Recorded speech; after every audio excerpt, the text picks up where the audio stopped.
in the morning. You got me up, all cause you need to talk. To 4 in the evening. Wanna break up, say that you've had enough. I'm tired of talking, again and again. Argue about everything. You are my darling. This kiss and make up, I know you wanna touch. You call me every night, call me every day. I just wanna get you alone now. Trust me when I say, we gon' be okay. We just gotta boom, bada boom, ba. I don't wanna fight, you know that I'm right. Baby, let me talk to your body. We gon' be okay, hear me when I say.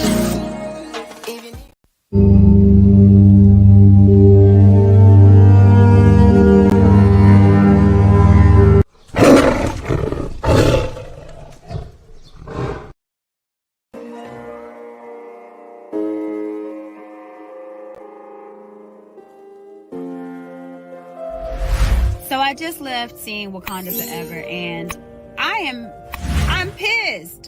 I am pissed because if Pushing an Agenda was a movie, this would be in the forefront of that. This was Woman King on steroids. If you think that I'm gonna believe 100-pound black woman soaking wet is just an almighty warrior and can just body dudes like it's no tomorrow, come on. Instead of Wakanda, it should have been called Where Are the Men? Because they was not there, they were not present, and the ones that was there was weak. But all the women that was in the movie was just brolic, built, strong Hercules. What is this saying to us? Perpetuating the idea of the strong black woman and a subservient black effeminate man. And this movie does not represent what African culture is. It doesn't represent what our culture needs to be. So, nah, I'm good on Wakanda. We're all dumb men. But you know what, man? You're always down for the cause, man.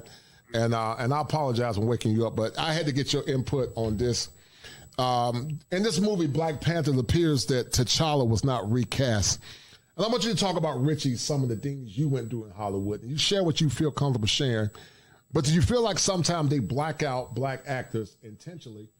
And how do you feel about them not recasting T'Challa in this movie? How do you feel about the whole scenario? Well, to be honest, man, it's like, you know, I haven't seen the movie. So I can't really speak on what I haven't seen. But being this is the industry I grew up in, man, it was almost like a joke. Like it was just a running joke. Like the black person is the first person to die in every movie. You know what I mean?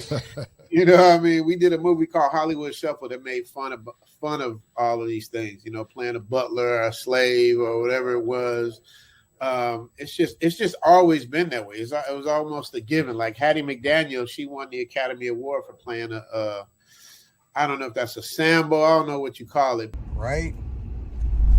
And the premise behind the video was that, for me, Disney has been so egregious in pushing an agenda. And when I say pushing an agenda, I'm not talking about just a black agenda or a gender war agenda. Because we all know what happens to families when the government stepped in and, you know, the alphabet communities and all of this other type of stuff. But just the stance that Disney has taken in continuing to fight for principles, morals, ethics, and standards that I just absolutely do not agree with, and them getting so involved in politics and you know, culture and all of this other type of stuff as far as determining or trying to shape the narrative or determine where it is that we're supposed to move or how it is that we're supposed to move. So yesterday I made a post about Wakanda Forever and how I thought that it perpetuated the idea of the strong, independent black woman and the effeminization and the emasculation of black men. Posted it on TikTok. And this is what I got. I got a violation. Okay, they removed my video. Now, mind you, it was hitting about almost 100K, and then they removed it because of my opinion. I didn't attack anyone. I didn't make any kind of derogatory slurs. But because I gave my opinion on what I think is being propagated through the media time and time again of black people, I got a violation. If they not if y'all don't see the silencing of people's opinion that's different and that not willing to go with the go along, get along gang. About 3 years ago, something majestic happened as it relates to the empowerment and the glorification of so many young black men and boys, and also those from the African diaspora. The movie The Black Panther was born, a movie that gave many hopes, dreams, and aspirations of something never seen before within the annals of human history. But in the recent film, Black Panther, Wakanda Forever, it could be argued that black men were blacked out in this movie. And because they were blacked out in this movie, it more or less could be argued that it's another movie that talks about equality, but more or less have given black men another black eye. Could it be the movie Black Panther, Wakanda Forever, as beautiful as the movie appears, as another form of liberal policies and indoctrinations that seem to minimize the importance of heteronormative masculinity? Could it be that this movie, Black Panther, Wakanda Forever, sought to include inclusion but did it or more or less failed miserably? What can we learn about the struggle that black men continue to go through in the confines of America? And in that struggle, is it safe to say that the movie Black Panther depicted us in a positive way? Were black men blacked out by Hollywood in this latest movie? You decide.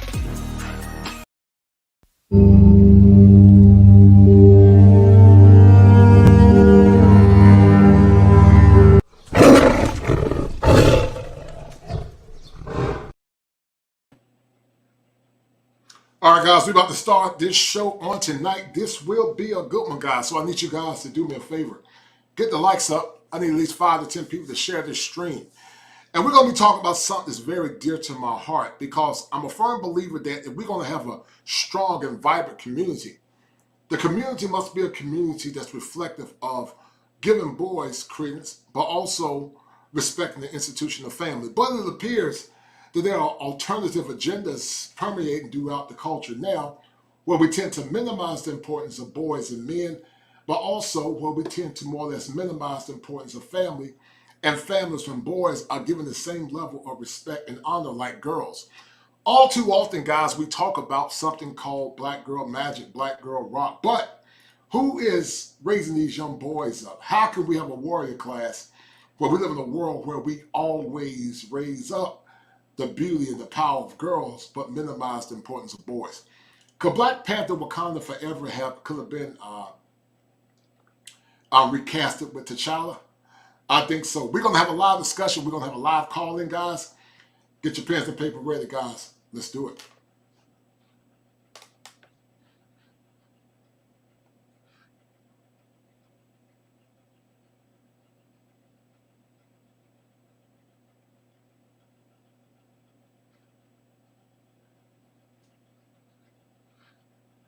Give me 1 minute. Give me 1 minute. All right, let me get this thing. We're going to get into it, guys. Let's turn this thing going. Give me 1 minute, guys. We're going to have a good show tonight. And I just got to hit this split. All right, so let's do it.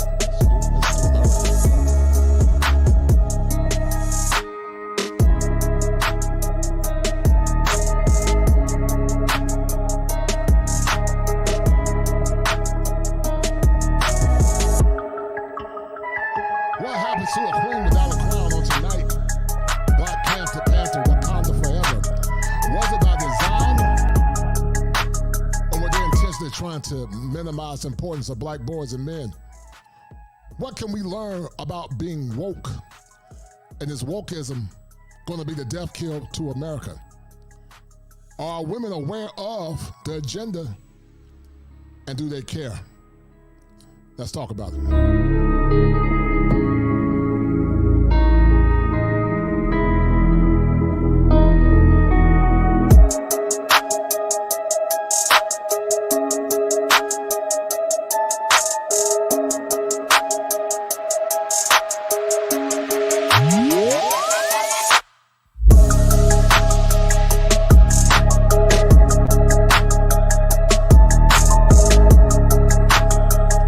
Fire for your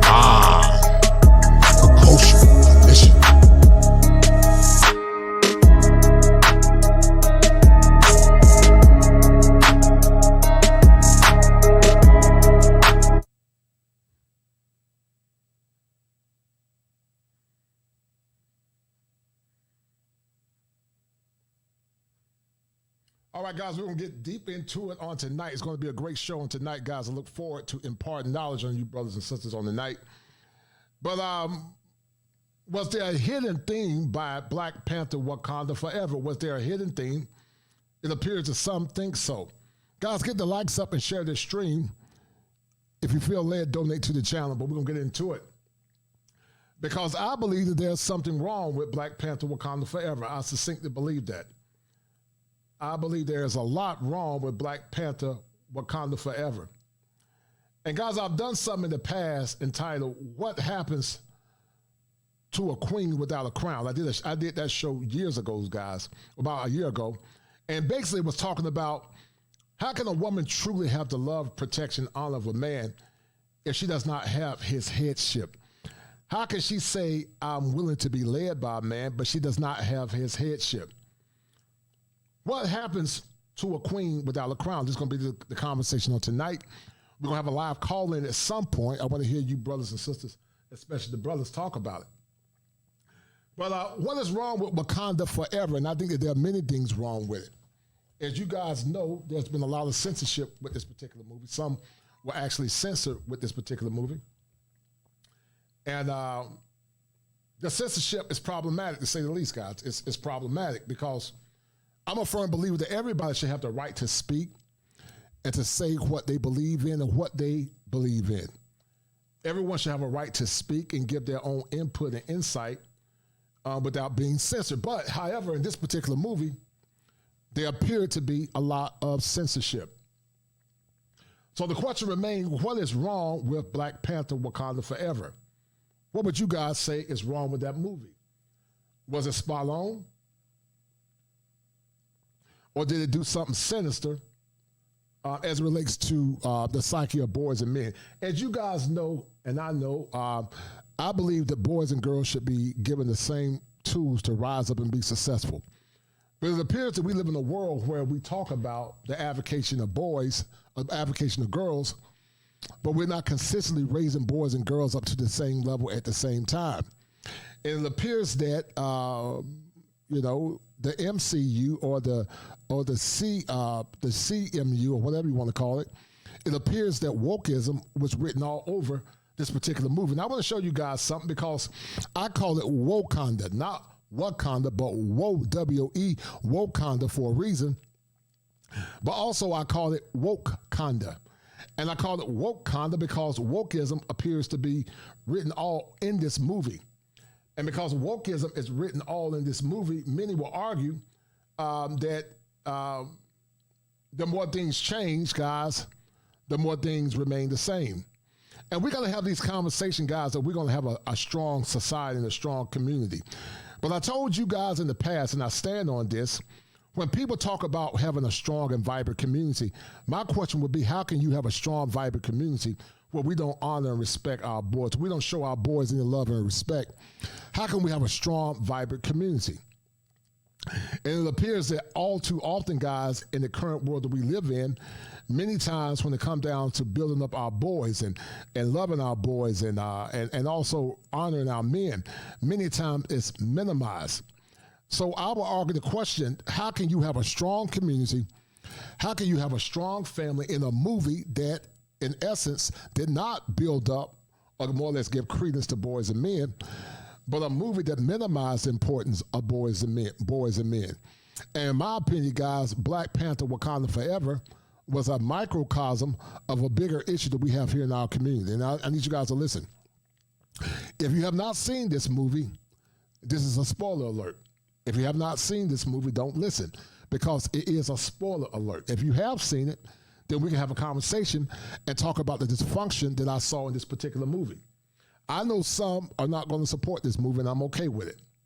There are some that did support it for a myriad of reasons. I went as a conscious person and being objective to see what I saw in this movie and what issues or dysfunction that this movie have as it relates to the current world that we live in.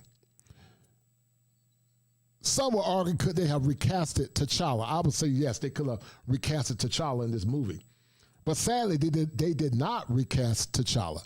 The MCU can do anything that they want to do. But all through this movie, it appears to me is that they were more or less pushing black girl magic and black girl rock.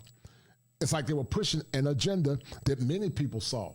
And I showed you guys a couple of seconds ago, I know some of you guys might have your qualms with Courtney Michelle, but Courtney Michelle told the truth in this particular instance. And so shout out to that sister because she told the truth. Now, some think she's a chameleon. I'm not here for that. I could care less if she's a chameleon. I don't care. That's her business. If she is, then time will tell. But when I see truth, then I speak out on truth. And I give this young woman kudos for having the right and the ability to speak truth to power in this particular episode. But when you look at this, guys, when you look at it sincerely and succinctly, there's an agenda associated with this movie. And I'm going to play it back again, and you guys tell me what you think. Hold tight. I saw this on this comic book show called Neurotic. That's how I actually saw her on the end, because I was looking at some reviews behind Black Panther, Wakanda Forever. But hold tight.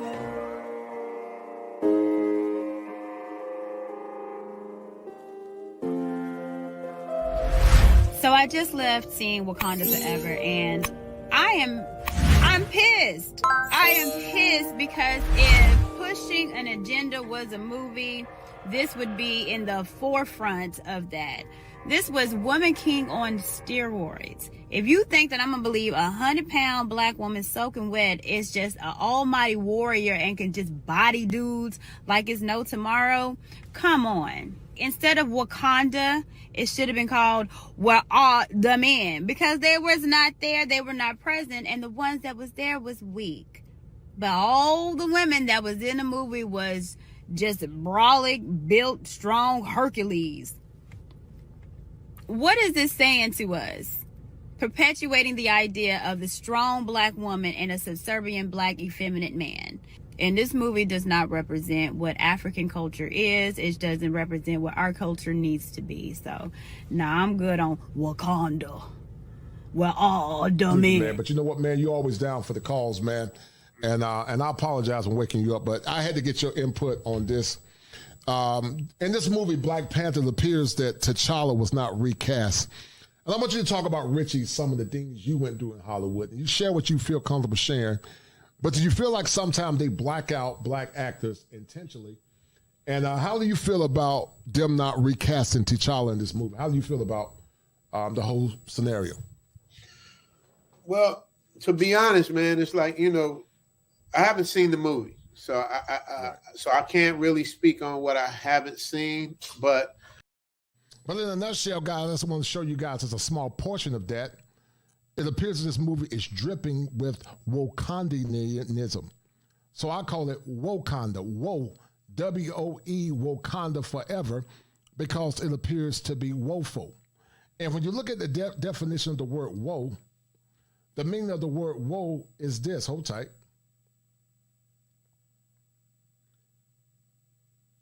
Woe is an ironic or humorous explanation of sorrow or distress. And so where did the word woe come from? Or woe? I'm sad or upset. And Wakanda is Wakanda because it upsets me, and I'm sure it upsets you when you look at the sad state of affairs associated with this particular movie. When you look at a place in the world where we are not building up our boys, where we're not building up our men, a world where a microcosm in the movie looks like the macrocosm of the current black community that we have. And guys, that's a problem for me. Because so many talk about community, so many talk about structure, so many talk about order, but Wakanda or Wakanda was extremely woeful. And it's woeful because what happens to queens without crowns? You can't have a kingdom without kings. You can't have a community without a king. And in that movie, you saw all forms of debauchery and all forms of issues in this particular movie. And you saw it, guys, because what you've seen in this movie is a great example of the current world that we live in. But the question remains is, could they have recasted T'Challa? I think they could have recasted T'Challa. But it's an issue that they did not recast him. And I think some of you guys understand and know why. Shout out to the guys that are listening. Guys, do me a favor, share this stream. We're going to talk about it. I would love to hear some of you brothers come up and chop it up with me and talk about it as well. But T'Challa have been recasted. Now, you guys know, as I said earlier in the stream, that Marvel has the power to do anything Marvel wants to do.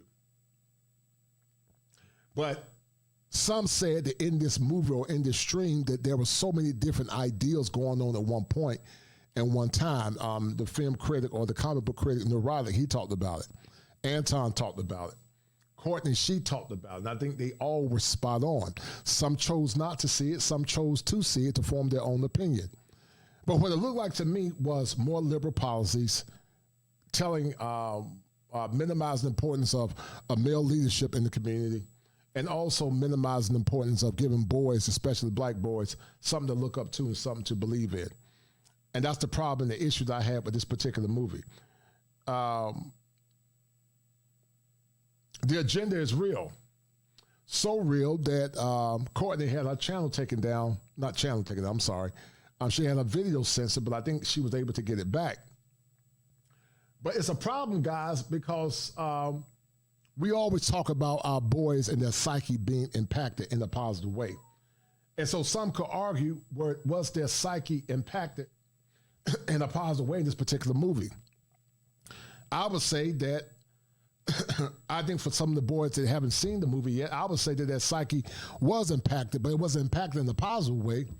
I would argue that their psyche was impacted in a negative way, because that movie gave a lot of young men and boys hope. It gave them the true relic of having a true superhero in T'Challa. But sadly now, guys, many times in the Marvel comic universe, it appears that many times when you look at those movies, a lot of those movies don't more or less cast or more or less push an agenda of boy and girl empowerment, but it only pushes an agenda of girl or female empowerment, and that's an issue. Because once again, you cannot have a class of warriors unless you nurture those boys and men to be warriors. But many talk about, let's have a strong family, strong communities. You can't have it. It will not happen in this generation. It's not going to happen in this generation because we have not been successful in honoring our boys. Shout out to my man E. Rosary. He said that men decided not to replace T'Challa. Coogler was also in this decision per his word. He said Angela hated the script and her death she gave in finally, as we see. So he said men decided not. That's interesting. That's interesting. That is very interesting. Big Smooth said that woke is poetry or work of art, if you will, a minstrel show in this particular case. Yes, I totally agree. And that's why I call it Wakanda forever.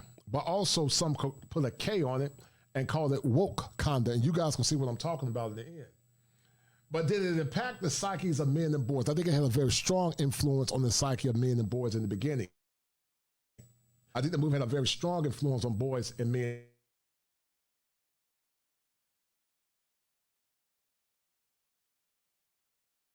Beginning, but because it didn't have a strong impact, sadly, a lot of boys, when they see this movie, they're going to over-identify. Listen, when you get a world and society where over 80% of our children are being born in single-parent homes, they don't identify with masculine images and masculine structures. They identify with the women in the family. To have a healthy family and a healthy community, you need a nurturing mom and you need a masculine father if you believe in a traditional family. Now, if you don't believe in a traditional family, I'm not talking to you. But if you believe in a traditional family where you have strong men and strong women working together as teams to build a strong community, then that's what you need. But see, we talk about protective factors and risk factors as a therapist. And the protective factors that could have been in this movie is protecting the psyche of some of these young boys. But these boys' psyche was not protected in this particular movie. And it's unfortunate because they could have recasted T'Challa like they brought many back into the Marvel comic universe arena, but they chose not to do it. And that's why I say, guys, what happens to a queen without a crown? How can she be a queen without being under, or more or less, under the protection of her king? But see, the world doesn't want that. They don't want that. They don't even care about it. And that's why we're having the problems that we're having now. We don't have a more perfect union. We don't have a more perfect situation because the world that we live in currently does not honor and respect and protect boys. Guys, do me a favor. Share this movie with about 5 to 10 people, please. Let's get this stream up. Let's have a conversation. I apologize for starting so late. I work, as you guys know, and so I started the stream late, and maybe some of you guys didn't get the notifications. Perhaps I should have played it on tomorrow, but it is what it is. I decided to go ahead and roll with it. Shout out to my man, Ricky Habrowski. He said that traditional families are key. He said, I was brought up in a single mother household, no doubt. And Ricky, at some point, guys, I'm going to drop the link and we're going to talk about this. I'm going to give you guys, the people that have seen the movie, I want to hear you guys' input and what you guys think about this whole propaganda, because I believe it was propaganda. Big Smooth said, I lost my free movie website. And he said, they can't get my dollars for that propaganda. Right. And I think it was propaganda, sadly.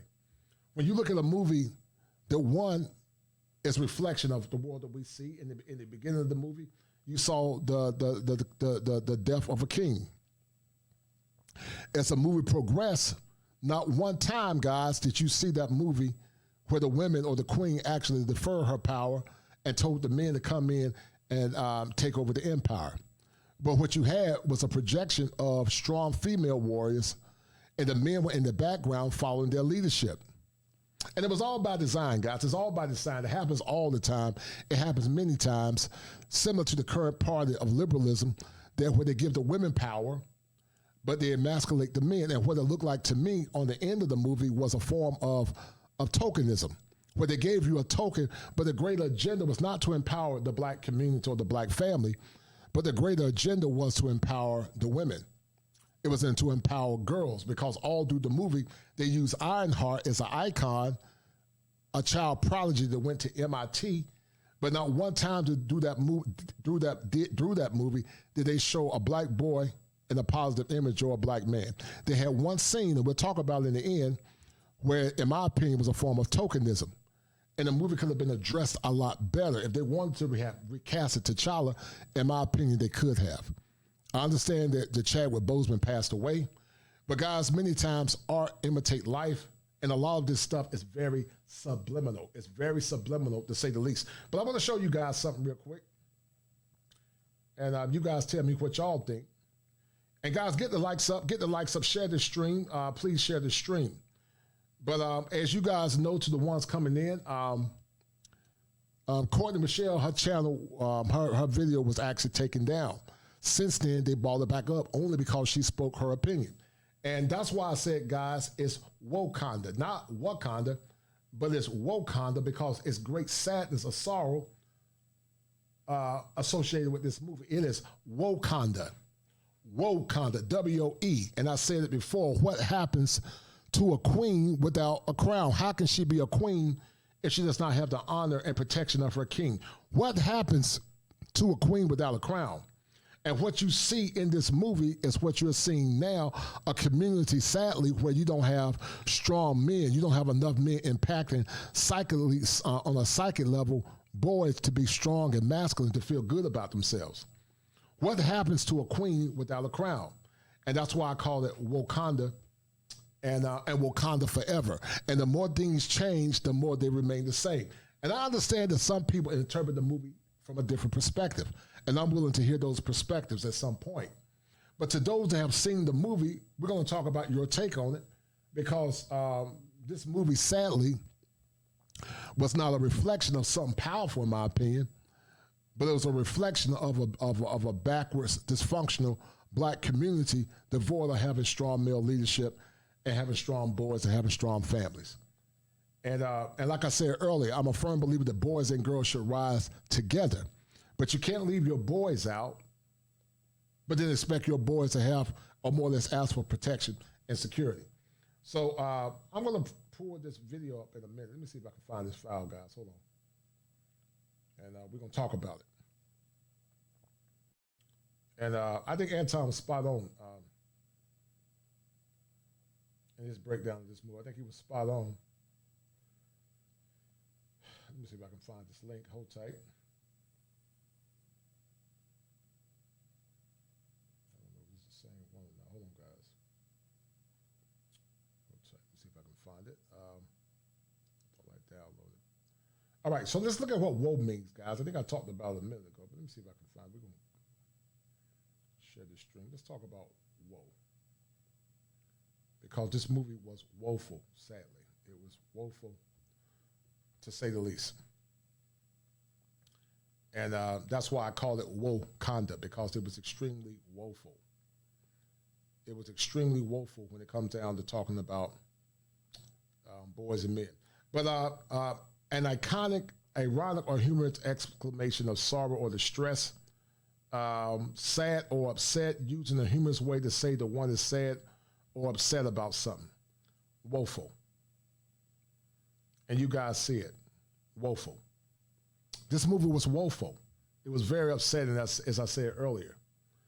And as I said earlier, you can't have a strong family or community when we have the issues that we have now. According to the posters, some would say that, I asked the question, is Black Panther Wakanda forever? Black community dysfunction, 65% said yes, with from 21 people that voted, and 5% said no. I want to show you guys also something. Hold tight. Let's see if I can find this. So I can find this download, all that download. But I'm going to show you guys something. And like I said before earlier, guys, this is the issue that we're currently having now in our current community.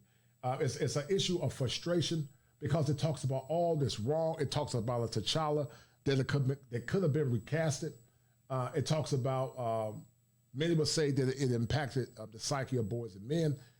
It's something that could have been redone or something that could have been readdressed.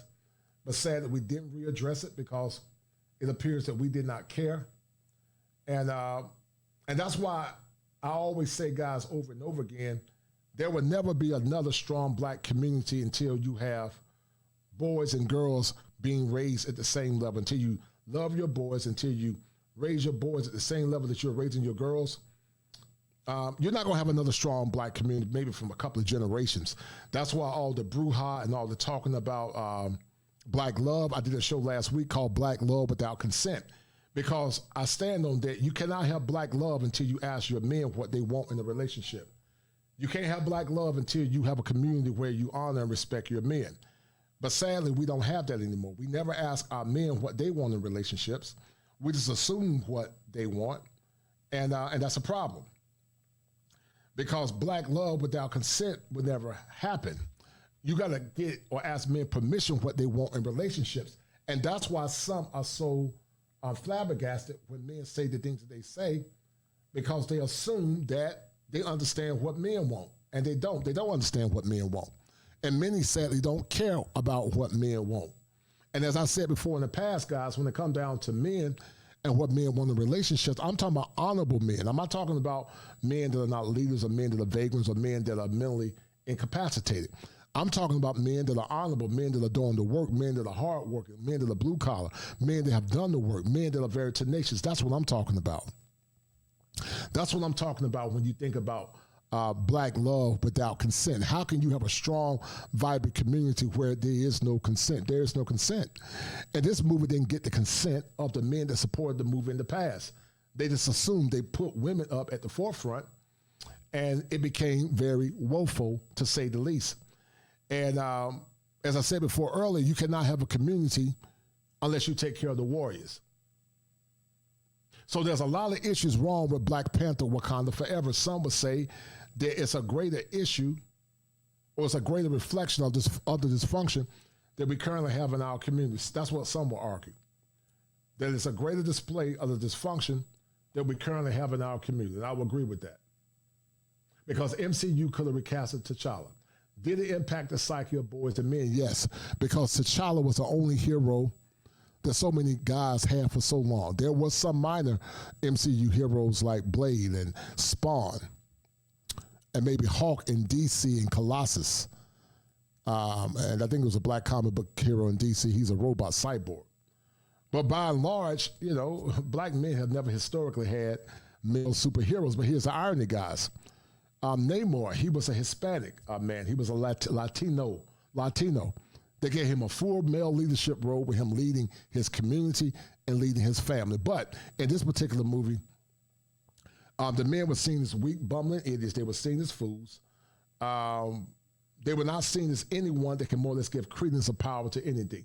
So they minimized the importance of men in this movie. And because they minimized the importance of men in this movie, I don't know if they lost money or not, but some will argue that what you're seeing, guys, in the MCU is the beginning of something new, or it's going to be normalized moving on. I don't think you guys will ever see strong black male superheroes or this male superheroes, black or white, again, because some believe that it is an agenda. Some believe that it is an agenda that is continuing to permeate over and over and over and over again. That's what some believe. And that's why black men got to have control of their own image. It's important that we have control of our own image. My man E. Rosary said that Woman King equals Wakanda edition. Yes, you're right, E. Rosary. That's why I say Wakanda or Wokanda. That's what it was. It was Wakanda and Wakanda. If I had to do a slash, Wakanda and Wakanda, sadly. And that's what many believe, because it has so many hidden agendas in that particular movie. So many hidden agendas. So many things in that movie that some will argue it's not beneficial to the family or black families or heteronormous to traditional families. KP from KC5 said MCU, right?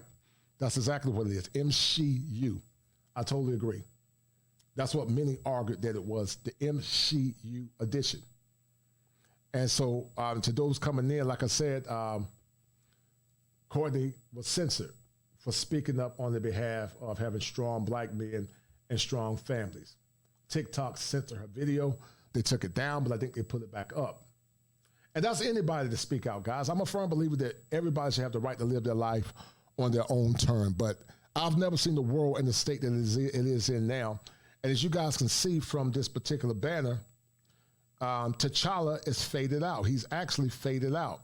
Like so many men are not only faded out mentally, but they're faded out in the community. And just like Stacey Abrams took a lot of men for granted in this last election, many took men for granted also in this movie, Black Panther, Wakanda Forever. Guys, do me a favor, get the likes up. If you have not donated to the channel, donate to the channel. The robot just sent me a hit, and the robot guys said, please get the likes up. And the robot said also,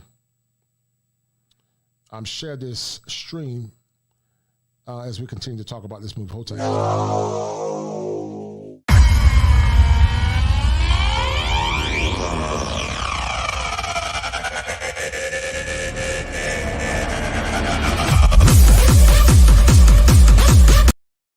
All right, so to the people that have seen this movie, I want you guys to talk about it in the comments section.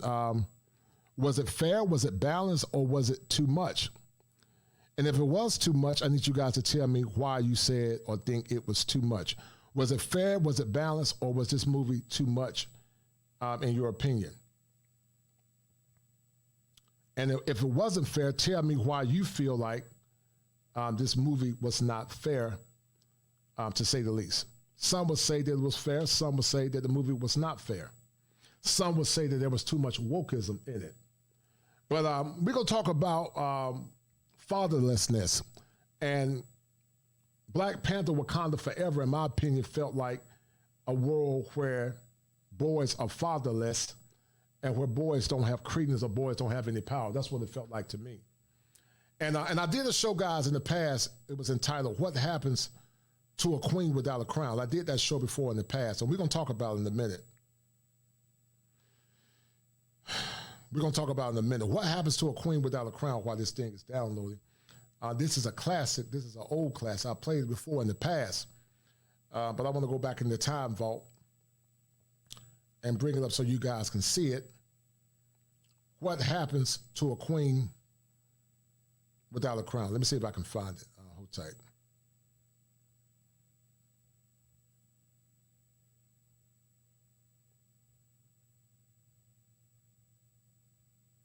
Because I'm a firm believer you cannot have a strong community where you don't honor and respect the warrior class.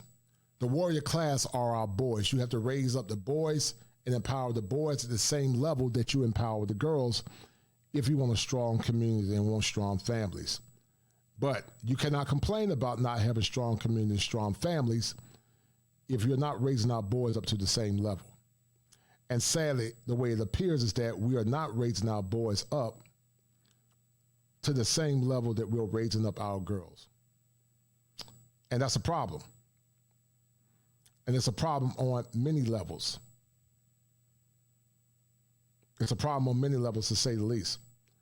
All right. Let's see, where is it at? So what did you guys get from the movie, the ones that saw it? Some think it's another form of wokeness. Some would say the more things change, the more they remain the same. What do you guys think about this particular movie? Were you disappointed in it? Do you feel like it was fair? Do you feel like T'Challa could have been recasted? Were you disappointed in the movie? The movie had some good points as far as graphics, but it was very disappointing because I think the movie could have had more zest and kick. If we had had, in my opinion, if T'Challa could have been recasted. Hold tight. Hold tight. Let me see if I can find this. Bring this thing back up. Hold on. And guys, do me a favor, share the stream for me and hit the like button. And also donate to the channel, please. Hold tight.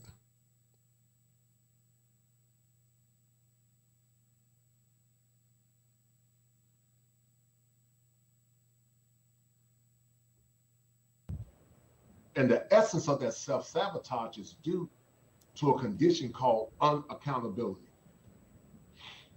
As you know, a lot of women have been unaccountable, had more or less an inflated ego or view of themselves.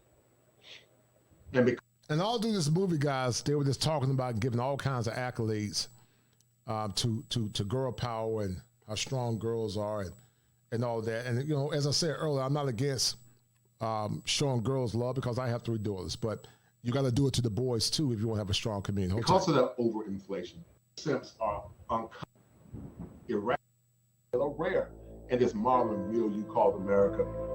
And there's a percentage of women and some of our sisters that more or less see the condition themselves.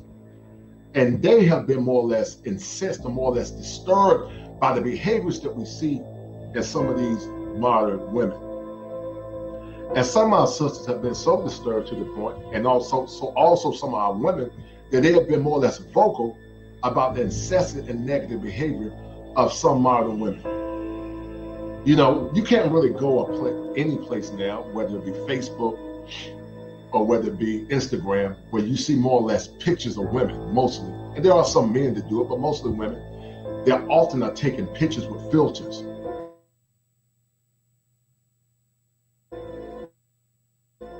They look like they're in a state of trauma.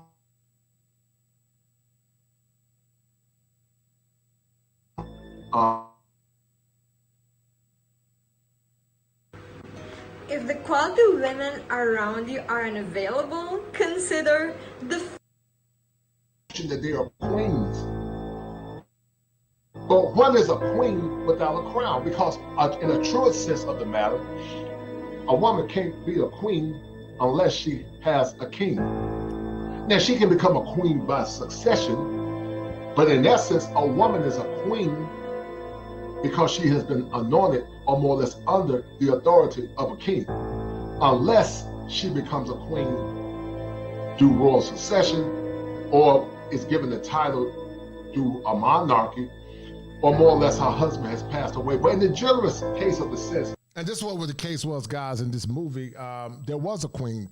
Her husband had passed away, but once again, this queen only came to Baraka, whatever his name is, M'Baku, for help when it was for protection.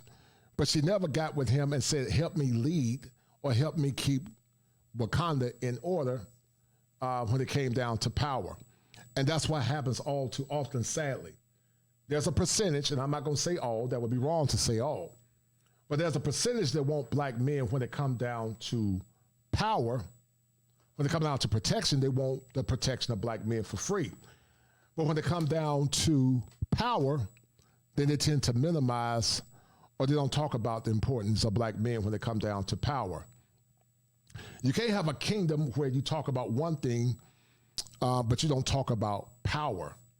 Power has to be equilateral, but it is not, sadly, in our community. And Wakanda was a great reflection of that. A Wakanda kingdom where the power was given to the women. The women were on the forefront. You saw so many images where the men were subjugated to them, and they were as strong as men. And so once again, the themes were similar. You had Braveheart. She was smart. She was a MIT grad. But also Shuri, she took on the mantle of the Black Panther. But some will argue, why couldn't they have more or less recasted T'Challa and brought him back to life, or had somebody else to lead and rule in the movie, which gave the movie more spunk. But we all know why, guys. We all know why. Just like these liberal policies give our women power, and they play into the agenda many times to their own demise, and they're just seeing it on full display. Hold tight. A woman is a queen because she has been anointed by a king. And a queen is a woman that's been covered. But you got a lot of women in modern America now that call themselves queens, but they have not been covered by a king. And because of that uncovering, they have a psychopathology called delusion. Because a delusion in the clinical sense is more or less when there is evidence to the contrary, and the person that more or less thinks the evidence is there continue to deny that evidence. That's a delusion. And see, these delusions are being fed, once again, by unconscious simps. And I said it earlier that a simp is someone that more or less supplements irrational male principles. And so I'm going to expound on that unconscious simp at some point. If anybody more or less uses terminologies, please give me credit for it, because this is an acronym that I created myself. Now, I didn't create the word simp, but I did create the acronym in my own words. So if you use it, please cite me for credit. Now listen, I've said in the past that Eve was a woman that more or less lost her place, trying to find her place, never to find her place again. And I did this as a culmination to a series because I've seen the excessive narcissism of a lot of modern women. And I said in that expose, empowered to be depowered. Shout out to my man, Clayton Morrow, for that $5 super sticker. Thank you, Clayton Morrow. I appreciate it, brother. He said, thank you for the work that you do. Thank you, guys. And guys, get the likes up on the stream. We're going to finish having this conversation. I'm going to drop the link at some point, and we're going to get deeper into this movie on tonight as we talk about Black Panther, Wakanda Forever. Shout out to my man, Radar in Washington. He said, notice in the first Black Panther, when the queen told the spy girl to take the herb, the queen would rather for a spy to have the power than that of an already established black king. I totally agree, sadly, but that's the world we live in, guys, and that's why I keep telling you there would be no black community until you honor the men in that community. It's not going to ever happen. And guys, don't give your power away for free. Keep listening. Yeah, when Eve lost herself, trying to find herself, never to find herself again, and because of that, she became empowered to be depowered because she was more or less jousting for power. And that's the problem or the predicament of a lot of modern women. They want not only the power in the relationship, but they want to deem themselves superior to their men. And what continues to inflate this, what I call lack of an equilibrium, once again, is the simp. Now listen, you don't have to believe in the tenets of theology. That's irrelevant. You might not believe in the tenets of the Bible or the tenets of theology. But to those that do believe in it, Eve was a vibrant woman when she was under the guidance of her husband. But what's happened to a lot of men now, men have not learned how to lead, or they have not been more or less been given examples how to lead, because they've been raised in single parent homes, which in essence more or less does not espouse masculine principles. Now I know it, and I get it. There are some men that were raised by single moms, the few that were, and those women more or less deferred to the uncles, or more or less deferred to other people in their families. But for every rule, there's an exception to that rule. And because of that, and because of the lack of masculine authority in families, a lot of boys more or less don't more or less espouse principles that can be sustainable not only to themselves, but also sustainable to their self-development and also to their self-esteem. Listen to this. As a clinical therapist, in a relationship, everything should be copacetic, or everything should be at an equilibrium. But in behavior modification, the person that more or less defers to the next person has more power. And because of that more or less sense of more power, then the other person that concedes to power more or less defers or more or less denies themselves. But to continue the elaboration or the examination on what is a queen without a crown, let's explore who this man was by the name of Narcissus. Narcissus was a man that more or less formulated the current word that we have in the DSM-5 there called narcissistic personality disorder.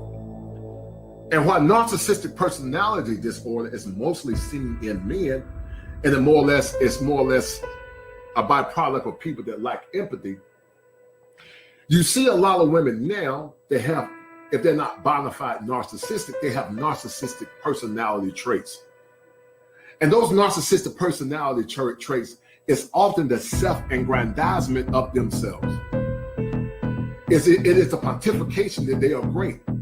And just like Narcissus was a man that looked at himself in the river or the pond or the spring.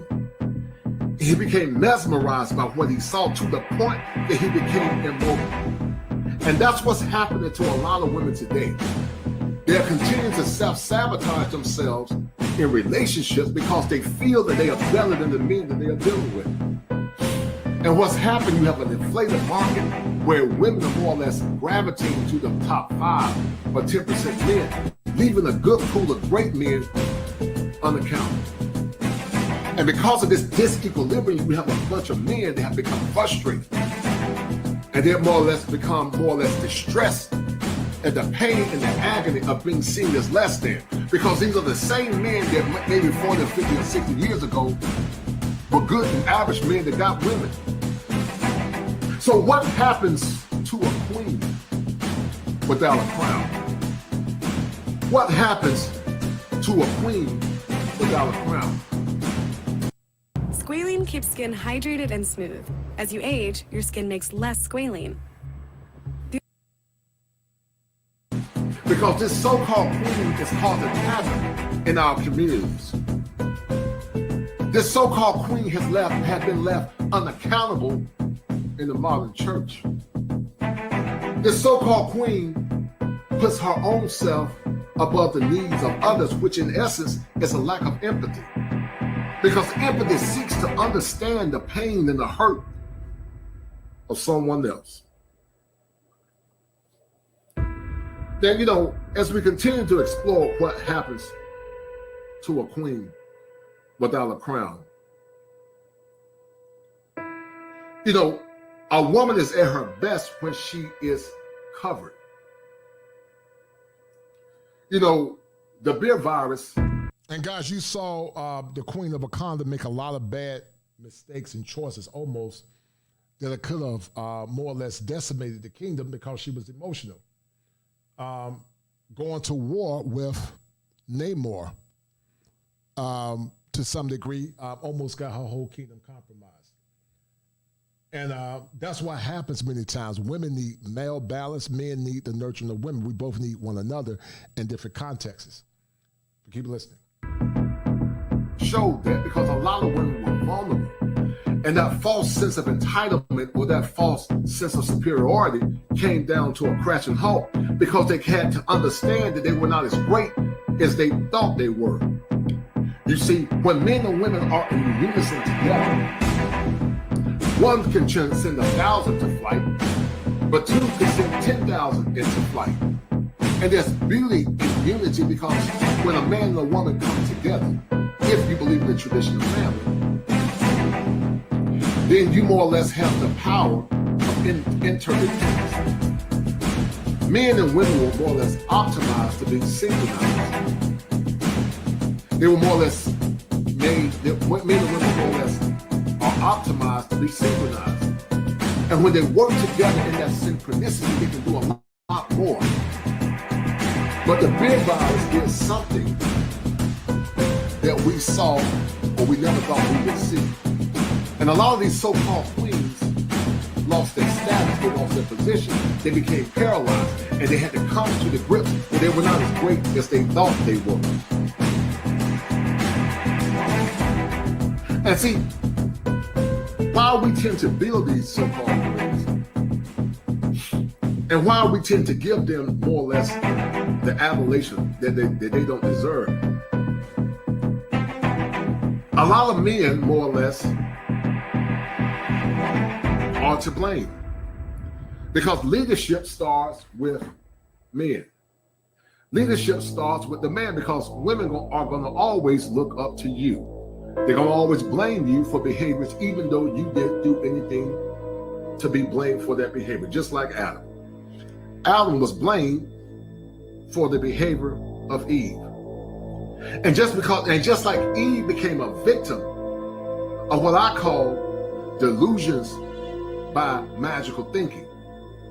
Because once again, as I said earlier, a delusion. And in that movie, guys, you saw a lot of delusion. You saw the delusion where some of these women thought they were as strong or stronger than men. You saw delusion by magical thinking, meaning some of these women thought just by magic, they could make something occur outside of themselves just by thinking it or using their collective power.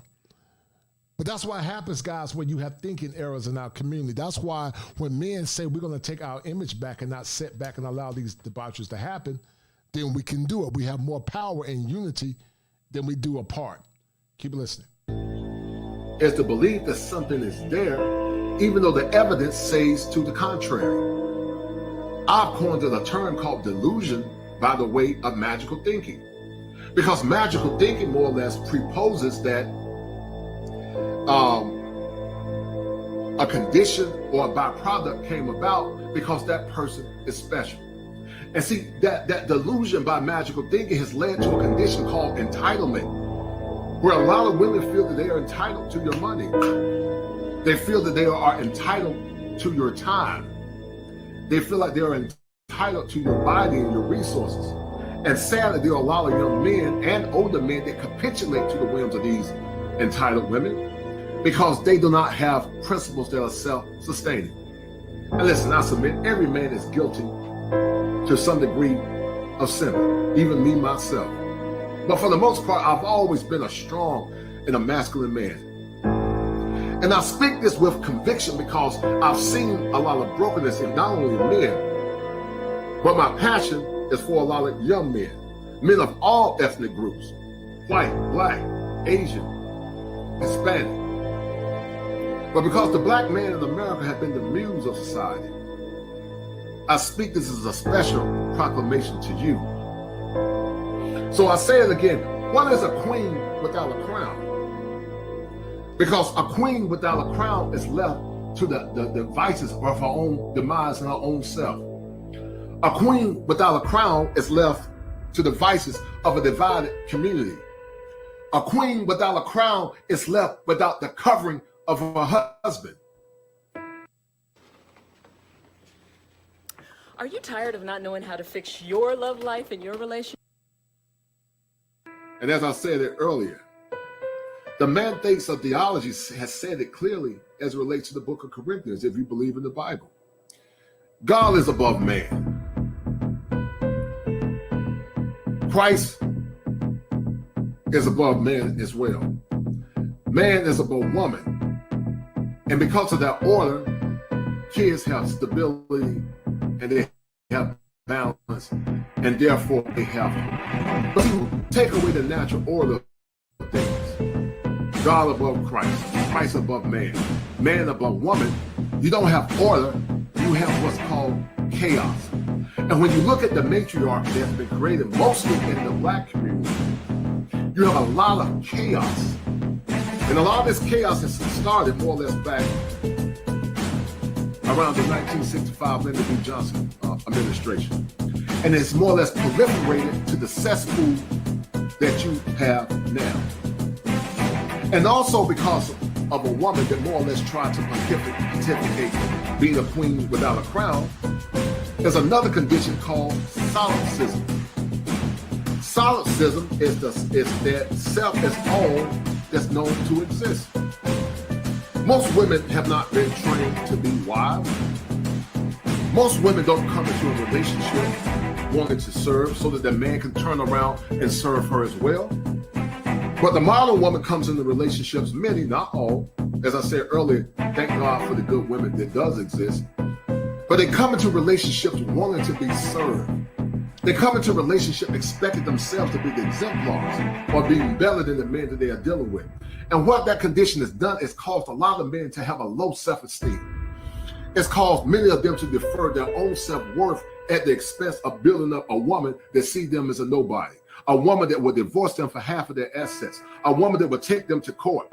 And a woman that more or less have left men in such a perilous condition that some have led to suicide. So I want to challenge the woman or the modern woman in America to think that she's a queen. Because you are not a queen. Because a true queen can never be a queen unless she had the admonition or more or less the guidance of her king. And a woman becomes the best version of herself when she's able to float in her more or less translucent femininity. So therefore, I'll leave you with this. If it ain't 7, it ain't kosher. If it ain't kosher, it ain't right. And so I want to challenge some of these young men and also older men to stand firm on your masculine principles. Don't let these delusional women, by the way of magical thinking, go around thinking that they are queens. Because a true queen is a woman that knows what her role and design is. A true queen is willing to submit to masculine authority as the man submits to her. Because men submit when we submit in different ways. Men submit by loving, providing, protecting, and dying for their women. Women submit by honoring, obeying, and respecting their men. Because submission is a duality similar to a clinical term, well, not a clinical term, but a scientific term called a symbiosis or symbiotic relationship. So I want the men that are hearing this, I want you to internalize this, because from a clinical lens, you are empowering these so-called women that have been more or less empowered, and because of their delusions, they have been depowered. So when you sacrifice your important... All right, guys, hold tight. Shout out to my man, MC Recovering Wellness, for that 5. I appreciate MC Recovering Wellness. He said this. He said that I share videos streamed 15 minutes ago. We need to take back our image and need to invest in media like Al agrees. Our women have too much pride. Sadly, many do. And guys, you determine the trajectory of how far you can go. As I told you guys, you have more power than you realize. I want to show you guys some. Hold tight. Let me see. Where's that? So this is a breakdown of it, guys. I'm going to drop the link at some point. I want to hear what you guys think about this movie. Anton did a good job breaking it down. And so did many others. But fair use, guys. Y'all tell me what y'all think. Hold tight. I dropped a video called Wakanda Never, right?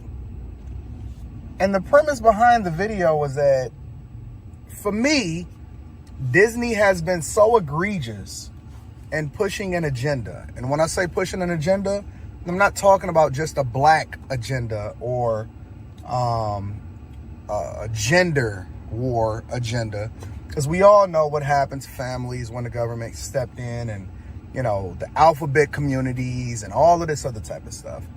But just the stance that Disney has taken in continuing to fight for principles, morals, ethics, and standards that I just absolutely do not agree with, and them getting so involved in politics and you know, culture and all of this other type of stuff as far as determining or trying to shape the narrative or determine where it is that we're supposed to move or how it is that we're supposed to move within culture in a general sense.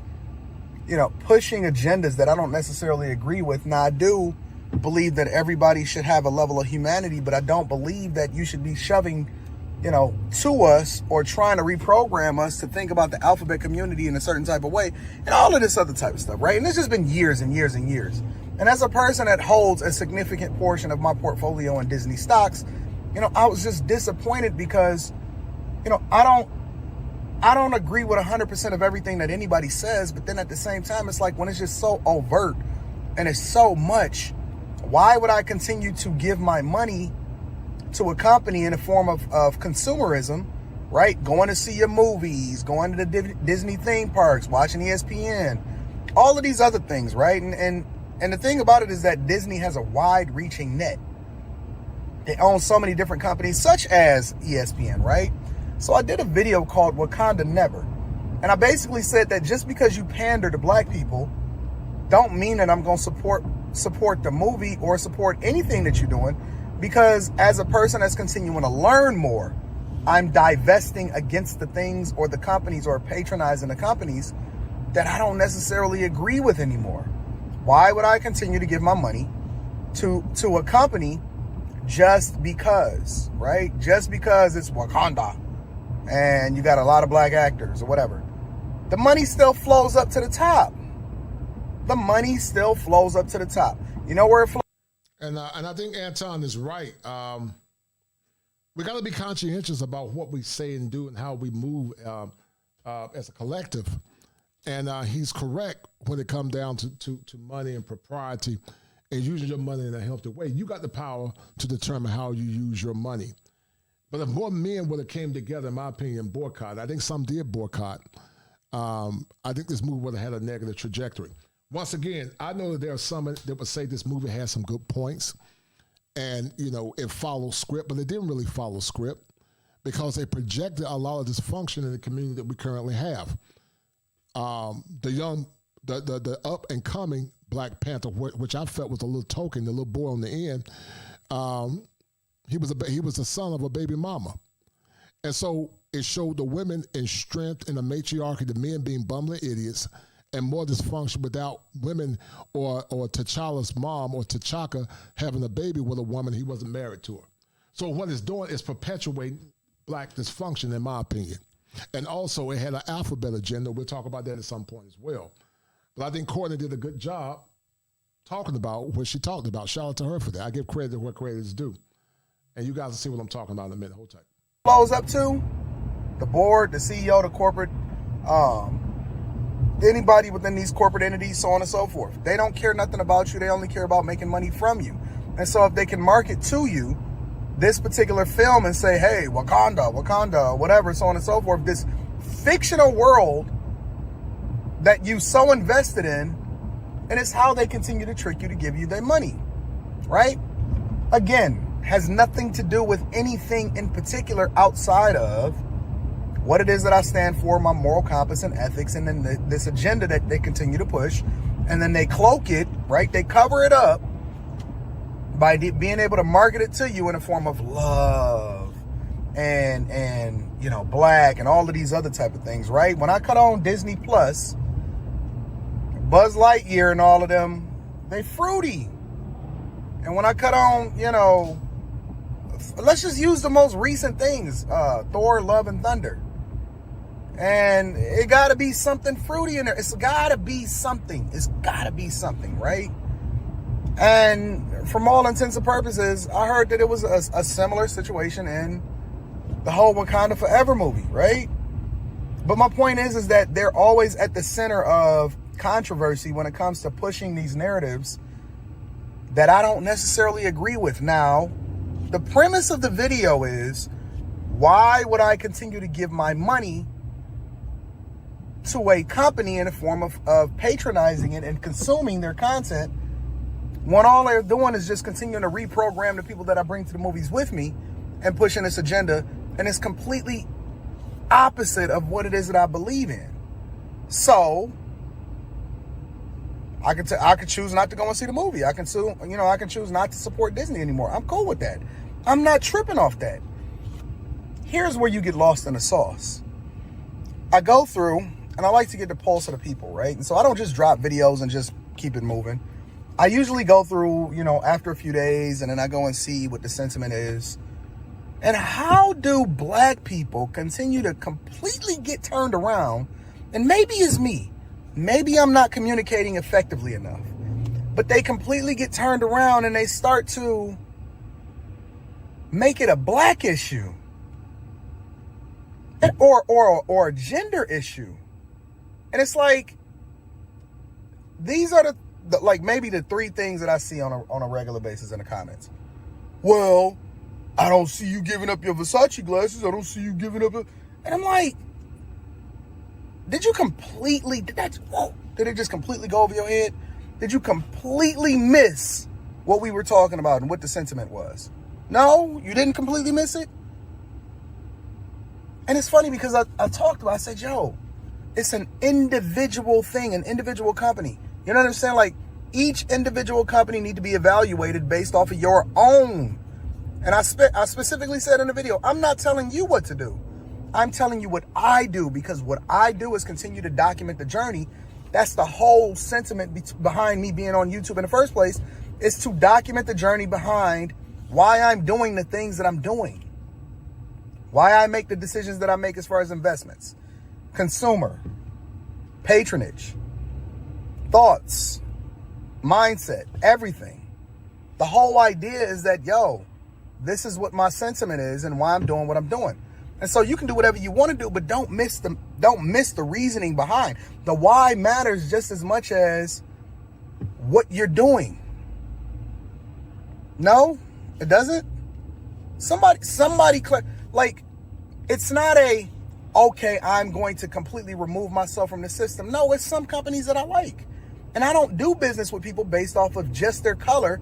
It's character and what it is that you align with, which is one of the reasons why I say I align with a group of people that's going in the direction that I'm going. I don't know how we continue to miss the message or the sentiment behind why I'm doing what I'm doing. It's not just a black issue. It's not just a gender issue. It's not just a who owns the company issue. It's if a company or a person, because you can apply this to anything. If something or somebody is moving in a direction that does not align with where it is that I'm going, once I get new information, I make the adjustment. I don't know why that's so difficult for you to see. It's not in its entirety. And it's funny because I know people are going to miss the message from the video that I'm dropping today. And the video that's already uploaded and scheduled today is, okay, Anton, as I learn more, So what do you guys think? Is Anton spot on? I think Anton adds some great points to what he's actually saying. We got to be careful how we spend our money and who we get involved with. But I think this one right here, guys, is more spot on. And I'm going to drop the link at some point. I want to hear you guys' points of view. Fair use, guys. Fair use. Hold tight. Additional content, such as all of the Patreon exclusive content, mastermind sessions, business content. Why is it that the bag chasers don't miss it? How come everybody in the bag chasers just absolutely get it? I don't know. Anyways, I'm going to holler at y'all later. Peace. About a Marvel film? Imagine 10 years ago if someone told you that there would be a Black Panther movie where he fights Namor. My nerd head would have exploded. Unfortunately, this wasn't made 10 years ago. It was made in current year, and well, let's talk about that diversity and the representation. Here we go again. Representation. Representation. Representation. Representation. La representación, representaciones, las representaciones. En la representación, representaciones. Representation. Representation. Representations. Represent. Representation. I'm a piece of representation in gaming and see representation on the big screen and to feel represented. Represented. Represent. Represent. Representation. Represented. They're representing. Representing. This representation. Exciting, right? I mean, it's not something that we do because it's a political move, but it's because is really good for the story. So many people are going to feel themselves represented in this. It's too white, our television and movies. NANI? We got a female Black Panther who looks like she needs a cheese. But we constantly talk about representation. But where's the representation of boys in this movie? Where was the representation about building boys and teenage boys? But we wonder why boys have low self-esteem and are more at risk for depression. burger and a Namor that looks like he needs to mix in a salad. I like to eat. Is that such a crime? Admittedly, we did get some dad bod representation, so I feel seen. Fact of the matter is, superhero films under Disney Marvel are devolving back to the Trial of the Incredible Hulk days, but worse. But I will say, Black Panther, Wakanda Forever is a fitting season finale to the MCU. We got good girl bosses, we got bad girl bosses, we got girl warriors and girl scientists because we need women in STEM. You know what? Let's also talk about these young Black geniuses that we will get to experience. Yes. She's a genius. She's amazing. A genius 19-year-old MIT student. You are a genius, and geniuses tend to get into a lot of trouble. MIT educated genius. Female genius. A genius, a super genius. A female genius, and like the greatest warrior in the world. What there wasn't a lot of was men. Not sure what happened to all the dudes in Wakanda. Maybe they went off to get a pack of Salems and never came back. Oh, shit. I don't know if I'll keep that one in. Up front, the film's worst offense, I mean, aside from being a Black Panther sequel with no Black Panther, is it's boring. And it's most certainly woke, maybe on the level of Falcon and Winter Soldier. You've got to do better, Senator. I mean, unless you're a big fan of multinational corporations that like to thank concentration camps in China lecturing us about colonialism. And let's not forget that this is the same multinational corporation that covered up Chadwick Boseman's face with a mask on the poster for China. So welcome all 592,000 of you out there, plus the 43% that haven't subscribed yet. Let's review the Smokey and the Bandit 3 or the Waiting to Exhale 2 of the MCU. Black Panther, Wakanda Forever, the sequel to Black Panther without Black Panther. I like it. You need to be conscious of the way that you look. Walking around here with that ash on your head. Oh, it's funny. You look good. But you know, it's not just Black tech geniuses. We're getting women at the forefront of this. Which I love. I know. Which I love. I don't know you. What is your name? The beauty, the strength, the intelligence. Yes. The intelligence. I am so excited for little Black girls to see this one in particular, even more than. And did you guys see my point? This is my point. Did you hear what she said? I'm so excited to see little Black girls, but where was that same power for saying, I want to see little Black boys and girls? When it come down to power, some of our women, not all, but many see themselves outside of the Black community. It's about power. It's about Black girls and and themselves. But when it comes down to servitude, when it comes down to us serving them, then they say protect Black women or protect women. That's why you would never have another Black community. It's not going to ever happen again in this lifetime because it's not balanced. The power is not balanced. It's not going to happen, sadly. Hold tight, guys. The first one. I'm so excited for us. Come down a little bit. Bring it down a notch. T'Challa dies off-screen of an unspecified virus from an unspecified location. Because Killmonger had destroyed all of the heart-shaped herb, Shuri attempted to resynthesize it because apparently T'Challa's powers had faded, but she was too late. This is followed by a funeral. So we're off to the races with 2 hours and 41 minutes of plot-driven, task-oriented product. Mix in some genuine lossing.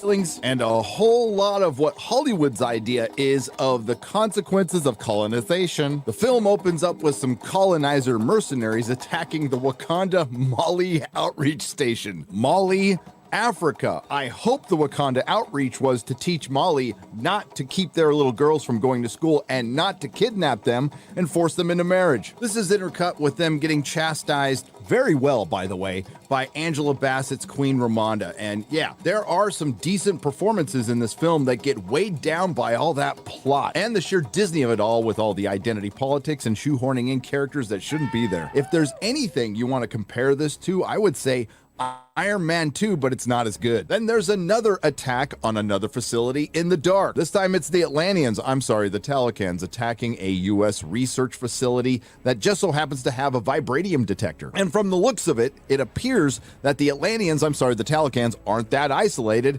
Maybe Dr. Fauci got to them too. And the reason I'm talking about this scene so long is because it's the one I actually liked. I love the siren song, getting people to kill themselves, and then Namor kills somebody. And if you squint, and because it's in the dark, it almost kind of looks like Namor, and that's the only time he does in this entire film. El niño sin amor, por eso le dicen Namor. ¿En serio? El niño que... And guys, there's a movie, there's a comic book that you guys can support if you want to keep the black male image intact. Go check out the Ripperverse. Go check out Eric July's book with the Ripperverse. Go support him. He has the first edition of the Ripperverse out. Go check that out, guys. If you want to see power in its fullness, go check out the Ripperverse. I think you guys will love that. Hold tight. Que creció sin amor, Namor. I am a Spanish genius. Briefly, though, let's circle back to that United Nations scene, and as good as an actress as Angela Bassett is, it doesn't make it any less cringe. Oh, look, we found some men, only to make them kneel before Queen Ramonda, who returns the mercenaries to the United Nations and then warns them not to mess with Wakanda or its vibranium because she's worried about what the rest of the world will do with it. Quick reminder, Wakanda is a nationalistic ethno-state with a force field wall around it that picks its leaders through hand-to-hand combat and not the will of the people, through their isolationism, completely ignoring the other African nations that were suffering from war, starvation, and disease for centuries, and turned a blind eye while they were being conquered by colonizers, who recently allowed their throne to be usurped by a psychopath. After Shuri and Queen Ramonda returned to Wakanda through the bongo and DJ activated force field,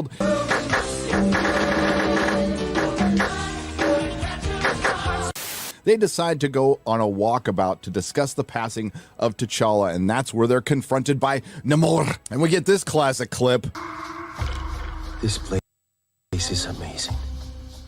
The air is pristine. To the world, even though the world already knew about it. This one? No, that's just a prototype. What's it made of? Vibranium. It's stronger than steel and a third the weight. So he blackmails Wakanda into abducting and then eventually killing Riri Williams, young female POC super genius prodigy who invented the vibranium detector. Or Namor, the boy who grew up without love and turned into a toxic male, will wage war on Wakanda with his superior forces that they just take his word for. Eventually, Wakanda sends the warrior woman Dora Milaje Okoye and the female prodigy POC super genius Shuri to go find the female prodigy POC female super genius Riri Williams. And yes, they are exactly the same character, but just when you think Disney Marvel couldn't get more cringe, why just have one girl who is the key to everything when you could have two girls who are the key to everything? Which brings us to this infamous clip. I'm warning you, do not take another step toward me. See how they teach the children to treat their guests. Who brought this spear in here? Who brought a spear in here? I like her. It's all right, princess. Small girl. I am going to give you two options. You can come to Wakanda, conscious or unconscious. You need to be conscious of the way that you look. Walking around here with that ash on your head. Oh, it's funny. You look good. Surprisingly enough, Okoye completely fails at her job and eventually gets fired for it. And even though the Telecans, blackmailed the Wakandans into going and abducting the girl who was the key to everything to eventually kill her so they would keep their society safe and secret, they decided to just go out in the open by jumping off a bunch of whales on a bridge in public to abduct the girls who are the key to everything. You think that sounds bad? Try watching it.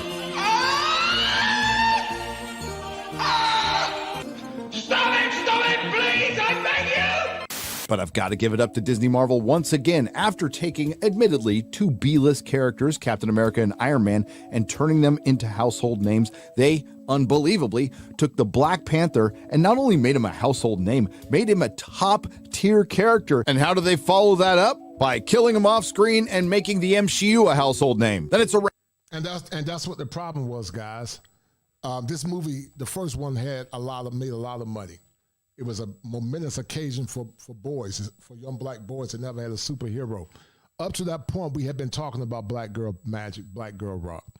And I said before, I have no problem with that. I don't have no issue with empowering girls because I have girls. But at the same time, we got to empower our boys at the same level. But once again, when it comes down to power, we don't care about our boys. Our boys are just refuges for for protection and utility. That's it, nothing else. There's something to use when they need you, and then some will discard you when they're finished with you. To have the women of Wakanda, because there's no men anywhere, save the girls who are the key to everything, so two peaceful utopian societies won't go to war with each other, and then one of them eventually with the rest of the world, all over keeping vibranium from the white people. Now, the plot does stop every 10 or 15 minutes, so women can sit around and talk about their feelings, and so they can remind us that T'Challa is dead. And this is the point where the film gets a bit exploitive. I'm sorry, did I say a bit? I mean a lot. I think the tributes at the beginning and at the very end of the films were done very well. It's everything in between this 2 hour and 41 minute mess that gets, again, exploitive. There's a good 45-minute stretch where nothing significant happens in this film. It's just performing tasks to move plot forward. And many have said that this film is 45 minutes too long. I would argue you take out that 45 minutes and this is still boring. For the sake of your time, which I value, and my sanity, which I also value, and quite frankly, it's hanging on by a thread, I'm not going to do a full breakdown of this movie like I normally do because it would go something like this. Shuri is sad and won't talk about her feelings. The Queen is sad and can't get Shuri to talk about her feelings. Okoye is sad. Nakia is sad. Riri Williams is really smart and built a vibranium detector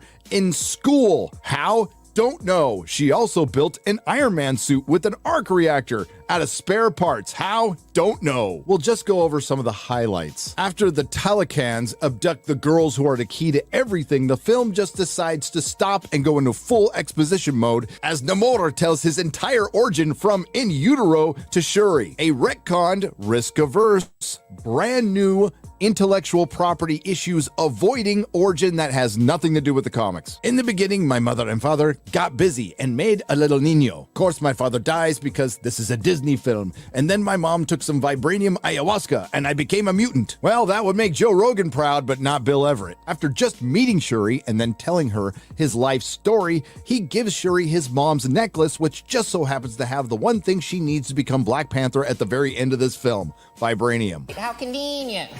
Then there's our prodigy POC female super genius Riri. And this is the Riri Williams character. They're just coming to, I see why men get upset. They're coming to the MCU universe and turn it to the SheCU universe or whatever, MCU universe.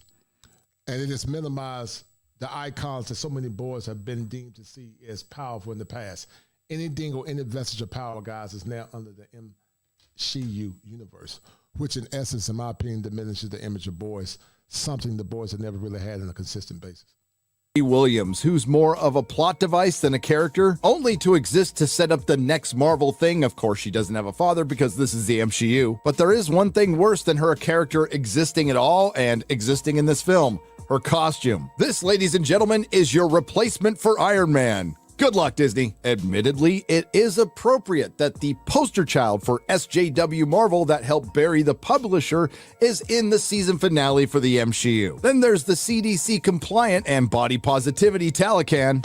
And yes, you can absolutely tell this was a film made during COVID. We did get token white guy Everett Ross, and we did find out one important piece of information. He used to be married to Madam Hydra. Oh yeah, she was in this too because you can't have too many girl bosses. Other than that, Martin Freeman's American accent was a little off in this film, and he only existed to pass on exposition through phone conversations. All this followed up by one of the single worst final acts in any MCU film. After Namor attacks Wakanda and kills the Queen, Wakanda decides to take the fight to him, this time with a Black Panther.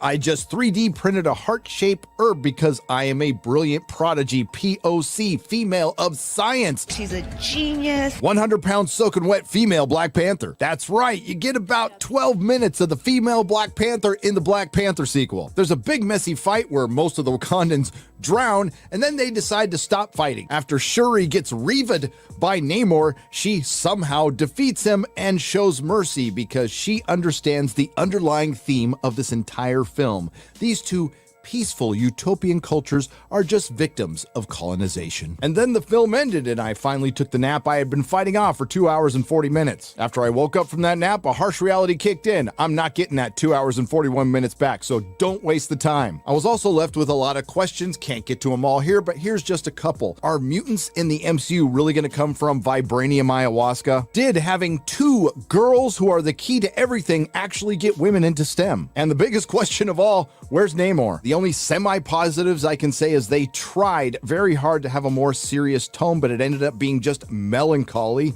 Not that I was missing that cringe Marvel humor, because I wasn't. As I said before, the actual tributes to Chadwick Boseman were done well, and the mid-credit scene was pretty good. And that's about 3 minutes of the film. Other than that, there was cringe dialogue, except for this one line. You do not sneak into my country and tell me what is fair.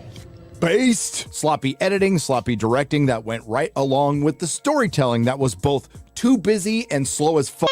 And yeah, there were a lot of women in this film, and that would have been fine if they actually acted different from each other, but we had a lot of the same.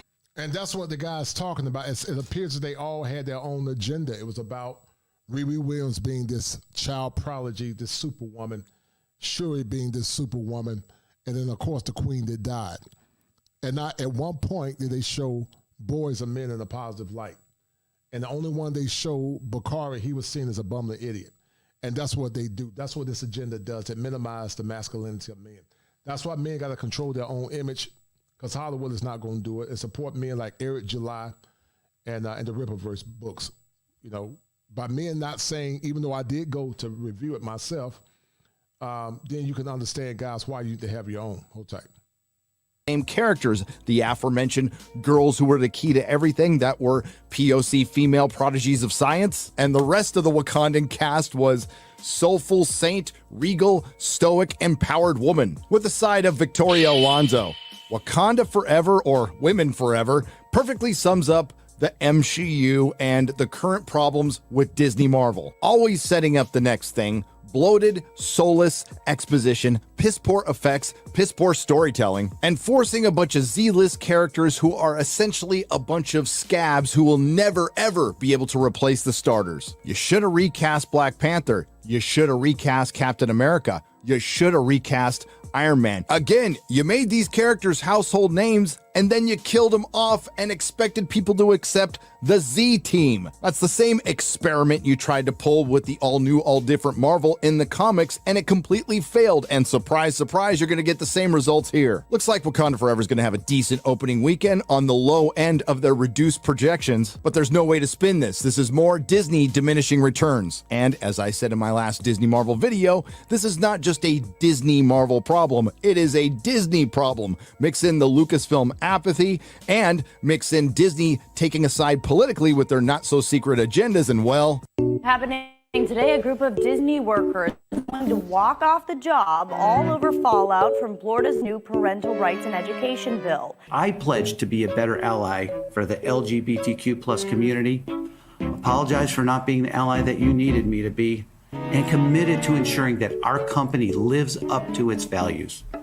I meant every word, and that's what we're here to talk about today. Numbers missing on both revenue and adjusted earnings per share. Revenue coming in at $20.15 billion versus expectations of $21.26 billion. He's got to be fired. That's pretty cut and dry. You're firing Bob Chapek? Is that what you're saying? Absolutely. I know what you did. You're a damn tenant. All right, just get the hell out of here. I got a goddamn campaign.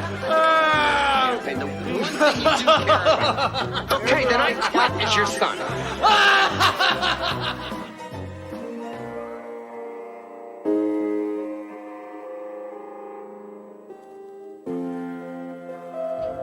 So I just left seeing Wakanda Forever, and I'm pissed. I am pissed because if pushing an agenda was a movie, this would be in the forefront of that. This was Woman King on steroids. If you think that I'm going to believe a 100-pound black woman soaking wet is just an almighty warrior and can just body dudes like it's no tomorrow, come on. Instead of Wakanda, it should have been called Where Are the Men? Because they was not there, they were not present, and the ones that was there was weak. But all the women that was in the movie was just brolic, built, strong Hercules. What is this saying to us? Perpetuating the idea of the strong black woman and a subservient black effeminate man. And this movie does not represent what African culture is. It doesn't represent what our culture needs to be. So, nah, I'm good on Wakanda, where all the men.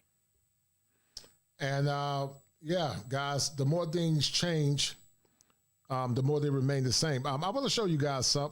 Let's have a conversation if you guys choose to. I would love to hear from the brothers that have seen this movie and what's you all's take on it. I would love to hear from the brothers that have seen this movie and also the women that have seen it in this live call-in. This is a live call-in. And guys, I'm going to drop the link. Let's talk about it. This movie more or less project black dysfunction, in your opinion. And if it did project black dysfunction, is it a sign that the community that we once had would never be in fruition again? Hold tight. Let me see if I can drop the link. So let's have a conversation, guys, in this live call-in. What is your take on this movie, Wakanda Forever? Call in and let's talk about it. Is it what you thought it was going to be? Is it more of the same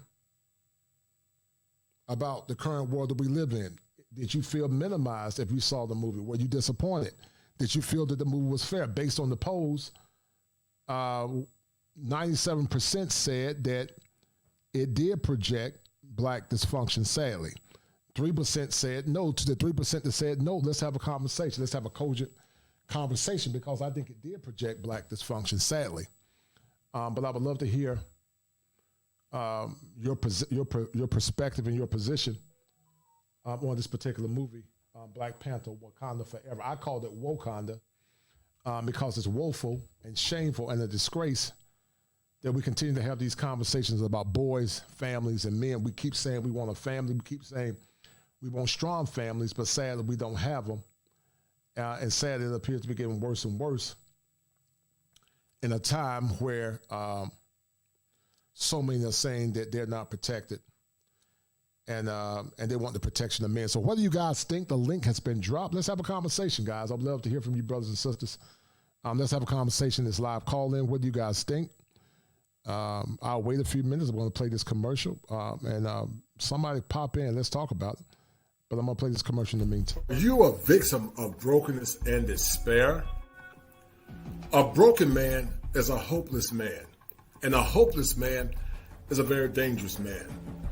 Many times, many of you young men that are listening come from homes that are very toxic and very dysfunctional. And because of that, many of you have deferred your power in many ways to the point it's led over into your social life and many times led over into your relationships. If you guys are dealing with mental health pathologies, conscious and unconscious, come see me at kosherclinician@gmail.com. That's kosherclinician@gmail.com. It's important that you deal with your mental health in order to be a better person for yourself, your loved ones, and also your community. But because mental health is often stigmatized, many of you often suffer in silence. Don't be a victim in silence. And see me once again at kosherclinician@gmail.com. And I need you guys to remember this. If it ain't 7, it ain't kosher. If it ain't kosher, it ain't right. There are 7 steps that a man must go through in order to become an optimized male. And male mental health is one of those elements that's paramount to the functioning of a man. Be well. All right, guys, the link has been dropped. What do you guys think? Do you want to have a conversation about this movie? What did you think about Black Panther, Wakanda Forever? Was it woeful? To those who have seen it, let's have a conversation if you choose to have a conversation. If not, I'm going to end the stream in a few minutes, but I would love to hear from the people that have actually seen this movie. What did you think about the movie in general? Did it project what you felt like it should have projected? Or did it project that the more things change, remain the same? What do you guys think? Did you enjoy the movie? Did you hate it? Was it disgusting? Was it woeful? Was it disrespectful? Did it personify what you thought it should have personified, to say the least? And then more or less, the question remains, what is a queen without a crown? When you think about this movie, guys, as I'm waiting for you guys to tune in, how does this movie impact the black community or the black family? And I think it impacts it in many ways, to say the least. I think it impacts the black family and the black community, sadly, in many ways. In my opinion, it impacts it because it continues the reduction and the minimization of boys and men, in my opinion. That's how it impacts the black community. What it does, it keeps, or more or less sends a signal that our boys are not needed, or our boys and men are not valued until it's beneficial to them. It signals that it impacts the black community because it teaches us, or it's teaching our boys subliminally, that men don't have any power. They got to always defer to women. And you keep pressing your boys down further and further and further and further, which in essence causes a low self-esteem. Listen, Dr. William Glasser talked about it, guys. Dr. William Glasser talked about power, fun, freedom, belonging, and survival. This movie, in my opinion, did not pontificate that. It did not give boys power as the mainstay, but it did give girls and women power. Here's why you can never have a community or optimized community with woke ideology. You can never have a community based on that, guys.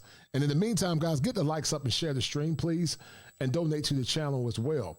But you can never have a powerful community under the woke umbrella, because the woke umbrella does not believe in traditional families. It does not believe in traditional communities.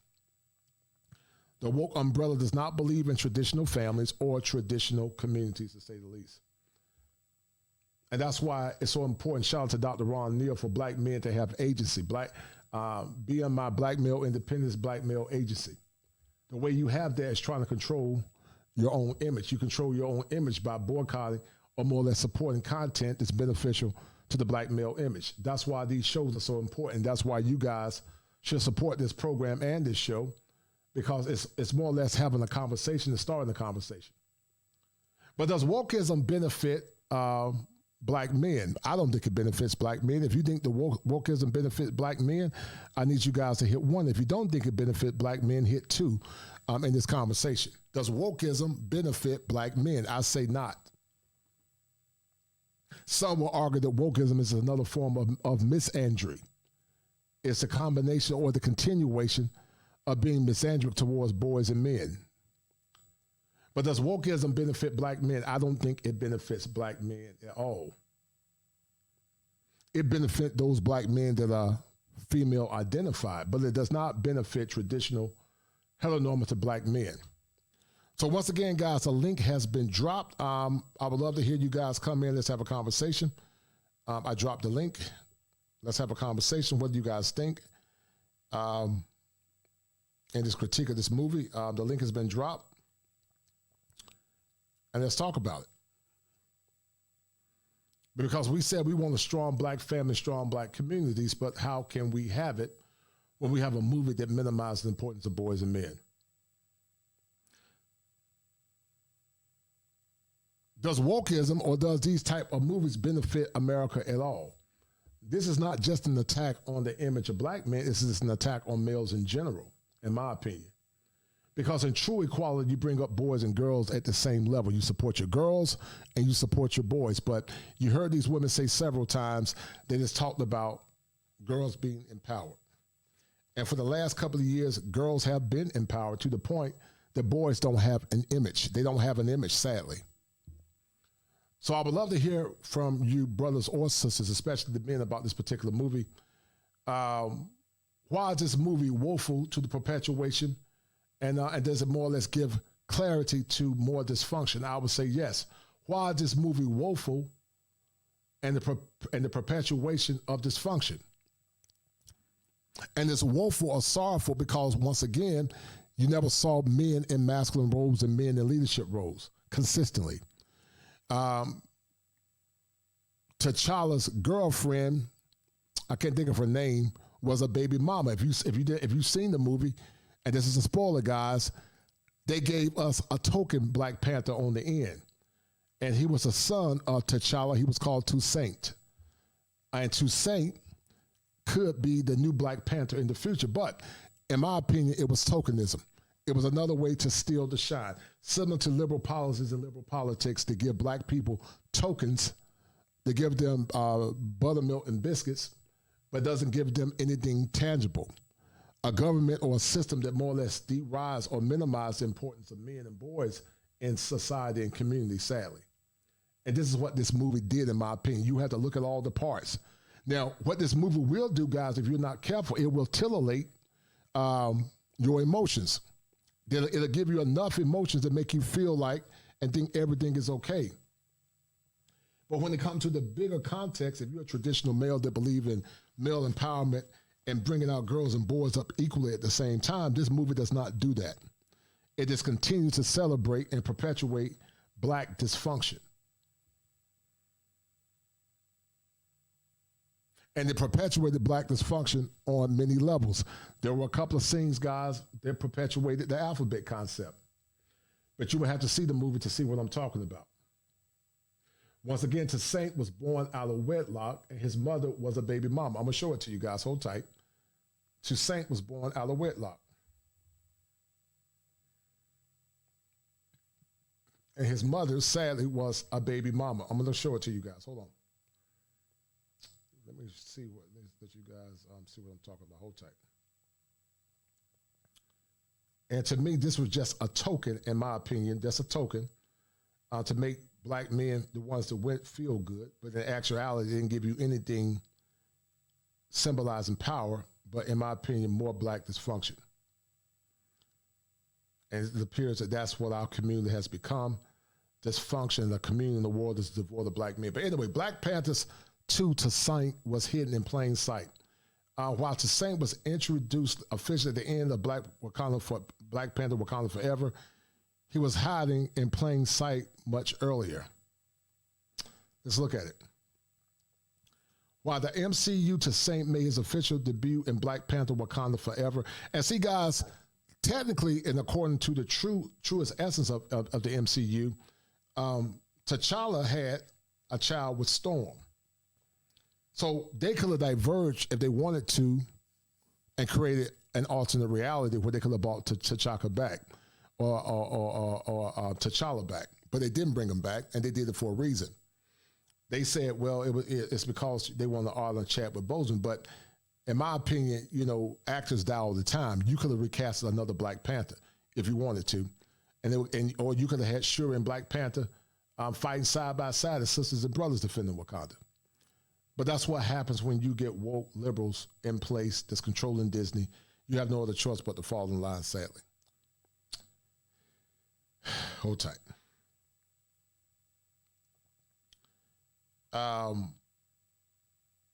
This is shown through the introduction of Nakia's son. So Nakia was the mother of Toussaint, a Wakandian name to be revealed to be T'Challa, son of T'Challa. So focusing on the legacy of King T'Challa, the final scene of Wakanda Forever sees Princess Shuri letting go of her grief and anger while also redefining her relationship with her late brother going forward. This is shown through the introduction of Nakia's son, Toussaint, whose Wakandian name is revealed to be T'Challa, son of T'Challa. All right, so, however, as you guys can see, Black Panther Wakanda Forever post-credit scene isn't the first time audience see the new Prince T'Challa, played by Divine Love Kanadu's son, born either just before or after the events of the Avengers Infinity War. Toussaint lived and hated with his mother at the time, once again, a baby mama. Something we see all the time, sadly, in the black community, baby mamas. And that's problematic, in my opinion, because in my opinion, it's a perpetuation of more black dysfunction, in my opinion. A baby mama with a dead father. How many kids do you know right now are the spawns or the offsprings of baby mamas or dead fathers or absent fathers? But Toussaint lived and hated with his mother at the request of King T'Challa, who then wanted his son to feel the immediate pressures of the throne. While it is explained to Shuri in the middle of credit scenes, Wakanda Forever also features to sing attending the school Nakia started. One of the trio students who take Ramonda to Nakia when the queen needs her help to save Shuri. During the film's second act, audiences are given no hint of the significance until the film's end, and it's a clearer narrative to underscore the idea that Nakia and T'Challa wanted him to blend in like any other kid. Well, I didn't see it that way. But anyway, guys, here's the end of the scene. This is a spoiler if you've not seen the movie. If you have not seen the movie and plan to see it, leave now. But this is the spoiler. Hold tight. So I am just getting over being sick, but I'm not about to let that stop me from talking about Black Panther Wakanda Forever and that ending. So beware of spoilers, and let's go ahead and dive right into it.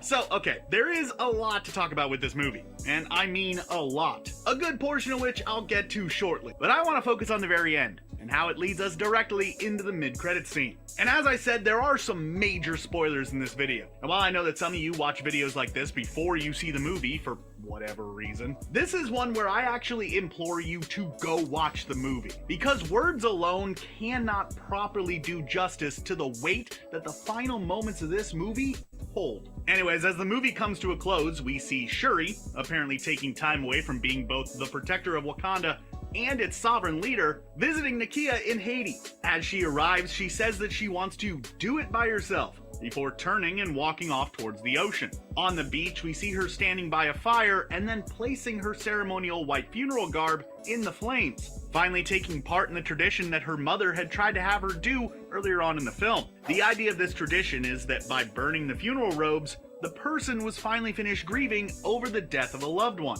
Obviously, this was meant to signify that she was ready to move on from the death of her brother T'Challa, which she had been struggling with for the entire movie. But it also seemed to have a much deeper symbolic meaning as well. Black Panther Wakanda Forever is very much a massive memorial to Chadwick Boseman, who passed away in 2020 due to complications related to the colon cancer that he was diagnosed with in 2016. Boseman kept his condition very private, with only a small handful of people outside of his family knowing about it at all, and those who did never really knew the full severity of his situation, much like how T'Challa hid his illness from those around him. Some really nice parallels there. The main crux of the movie hinges on the passing of T'Challa. Sure, the threat of war with Namor is the main conflict, but the entire thing is triggered by the death of the King of Wakanda. As if he didn't pass away, the nations of the world seemingly wouldn't have been as eager to start searching the oceans for vibranium. Thus, they would not.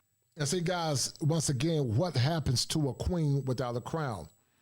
This is what happens when you're in a society where you don't have strong boys and you don't have strong men. A society that's devoid of strong men and strong families. This is what happens, guys, sadly.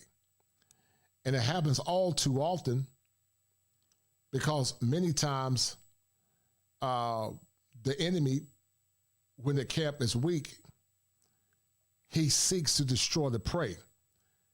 And it happens many times in movies because art imitates life, but it's happened all too often in the world where you see our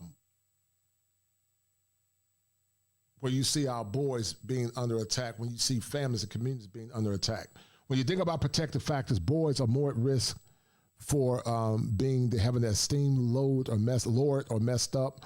Boys are at risk for joining gangs when they don't have fathers. Girls are more at risk, and boys are more at risk of being sexually abused when fathers are not in the home. And the communities are more at risk when you see situations like this. And that's why community and family is so important. It's extremely important, but sadly, guys, we don't have it like we used to. Hold tight.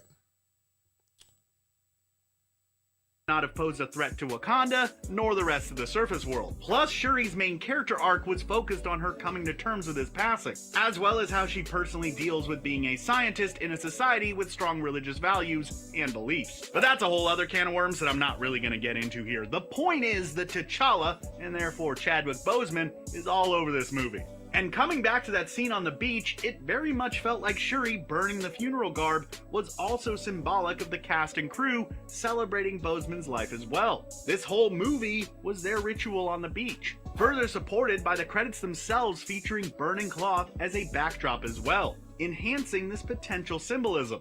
And that leads directly into the mid-credit scene, where we see Nakia approaching Shuri with a young boy, who she introduces as her son, Toussaint, who is then very shortly afterwards revealed to also be T'Challa's son, Prince T'Challa, son of King T'Challa. That's a lot of T'Challas. Now, there are two things that I want to talk about with this. To get this out of the way real quick, yes, there is precedence for T'Challa having a son in the comics, but it comes with a... Once again, there was nowhere in the comic where T'Challa married Nakia, in my opinion. If you guys know anything about Marvel comic books, nowhere in this book or nowhere in this movie did T'Challa marry Nakia. So in my mind, it perpetuates Black dysfunction, which in essence talks about the single baby or the single mother rate that we currently have now. This perpetuate or skyrocket. Over 80% of Black kids are born in single parent homes. It's high for whites as well and Latinas, but it's Black women or Black families are leading the way, followed by Latin women, with Latin women having Black or mixed ethnic groups, and then white women. So it continues to perpetuate Black dysfunction and Black trauma and Black exploitation. In my opinion, it's subtle and subliminal. It normalizes the lack of having men in communities.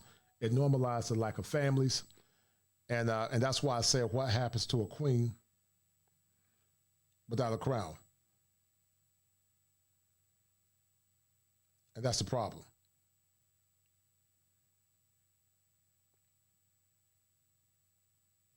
That is a problem.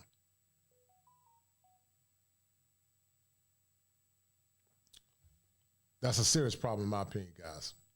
A big ol' asterisk on it, like most things involving comics. That being that within the main Earth 616 continuity, the kid doesn't exist. He has a niece and a nephew and a whole lot of cousins, but no kids. However, on a few different Earths within the multiverse, there is one, specifically Azari T'Challa, who was the child of T'Challa and Storm from the X-Men. The second thing that I want to talk about in regards to the revelation that T'Challa has a son is the point of it all. Now, I'm sure that when many of you found out that there was a little kid Black Panther running around, your mind immediately went to the Young Avengers.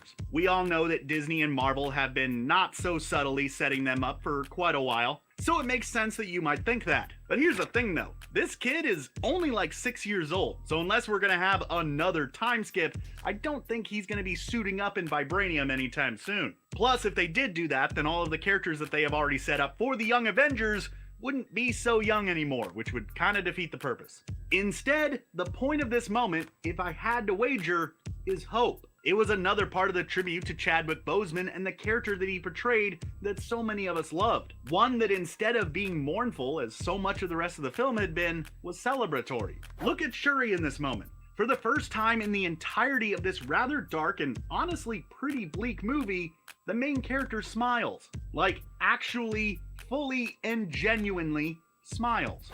In a sense, the existence of this boy gives T'Challa a way of having a future. A way for Shuri and Nakia and Okoye and all of us in the audience to still have T'Challa in our lives. Even if we never see this character again, we'll still know that he's out there. And to me, that's a great way for Disney, Marvel. Yeah, but no, yeah, listen, this character, in my opinion, is just a token. Unless they plan to re-origin or recast a new Black Panther in a Black Panther 3, in my opinion, it's just a token. It's just a token.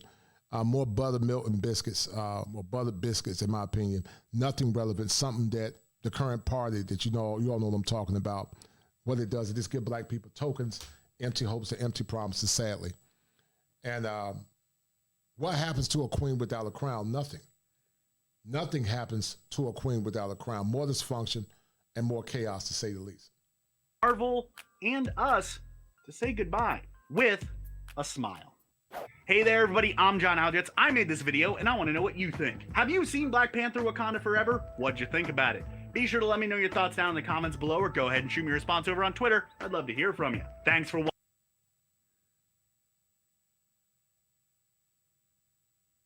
All right.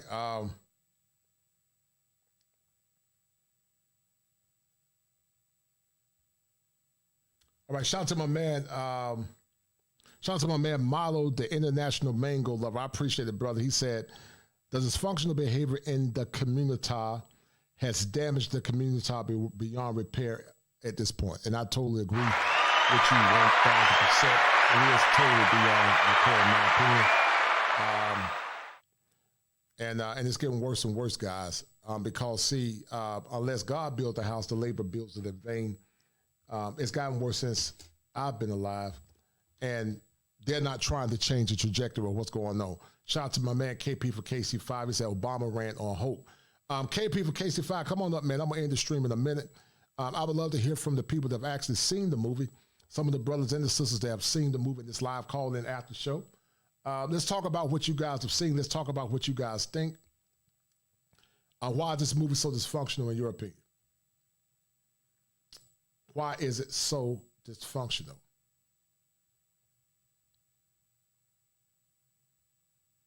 And does it give credence to having a strong, vibrant community?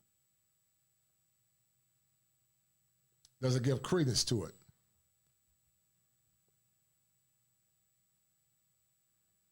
Does it give credence to a time when boys are honored and respected and given some level of valor? What do you guys think? So I'm going to end the stream in about a minute or two. KP for KC5, come on, brother, if you want to come through real quick. If not, I'm going to end the stream. I would love to hear from you guys, the ones that have seen the movie. I would love to hear from you guys. I know there's a lot going on tonight, but I would love to hear from you guys in this live call-in. And y'all tell me what you think. To the women that have seen this movie, tell me what you think about this movie. Why this movie is woeful and the perpetuation of dysfunction. I talked about that. I think there were many subliminal cues in this movie. I think the subliminal cues were that men can't lead, men are stupid, men are ignorant. In my opinion, this movie does not more or less align itself with Dr. William Glasser. Dr. William Glasser talked about his aforementioned power, fun, freedom, belonging, and survival. And we're going to talk about that in a minute. Let me show you guys something. Dr. William Glasser talked about power, fun, freedom, belonging, and survival. Hold tight.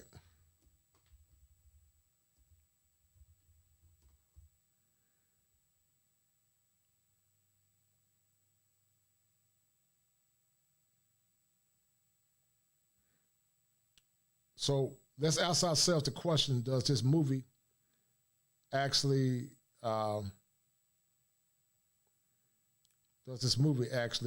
posit some of the tendencies of Dr. William Glasser? I don't think it does, but guys, y'all tell me what you think. So Dr. William Glasser, this is what he said, guys, hold tight. So choice theory, what is William Glasser's choice theory? Choice theory is based on the simple premise that every individual has the power to control themselves and has limited power to control others. Applying choice theory allows one to take responsibility for one's life and at the same time withdraw from attempting to direct other people's decisions and lives. And it's also based on this, developed by psychiatrist Dr. William Glasser. Love, belonging, power to be free, to have fun, and to survive, specifically survival, belonging, power, freedom, and fun. That's Dr. William Glasser's choice theory. So does it more or less assuage the psychological survival of black boys and men? A world where they don't survive. Many are deleted by cops. Many are born in bad situations and bad homes by absent fathers, men that abuse or more or less leave the responsibility of their children. A percentage, that is. I don't ascribe to those kind of men. Belonging. Many yearn to belong. So how can young boys and men belong when we have movies like the M, She, You universe that more or less minimize the importance of boys and men? All human beings have a desire to belong and to feel free and to be part of something. But sadly, Disney did not do that. When it comes down to power, this movie did not more or less meet the mandates of Dr. William Glasser. Because what it basically says is that we're going to give all the power to the girls. We're not giving the power to the boys.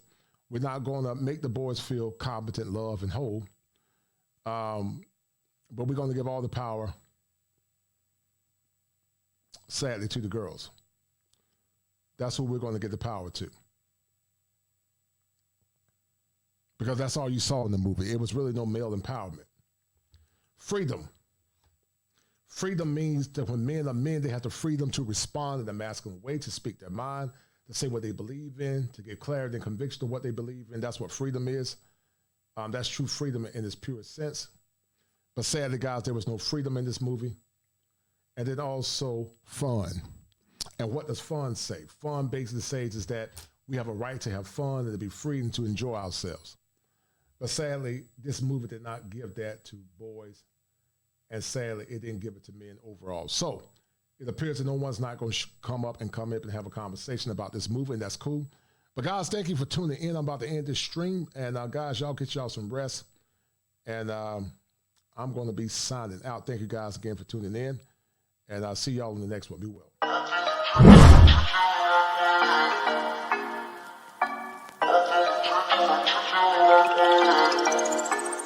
4 in the morning, you got me up, all cause you need to talk. To 4 in the evening, wanna break up, say that you've had enough.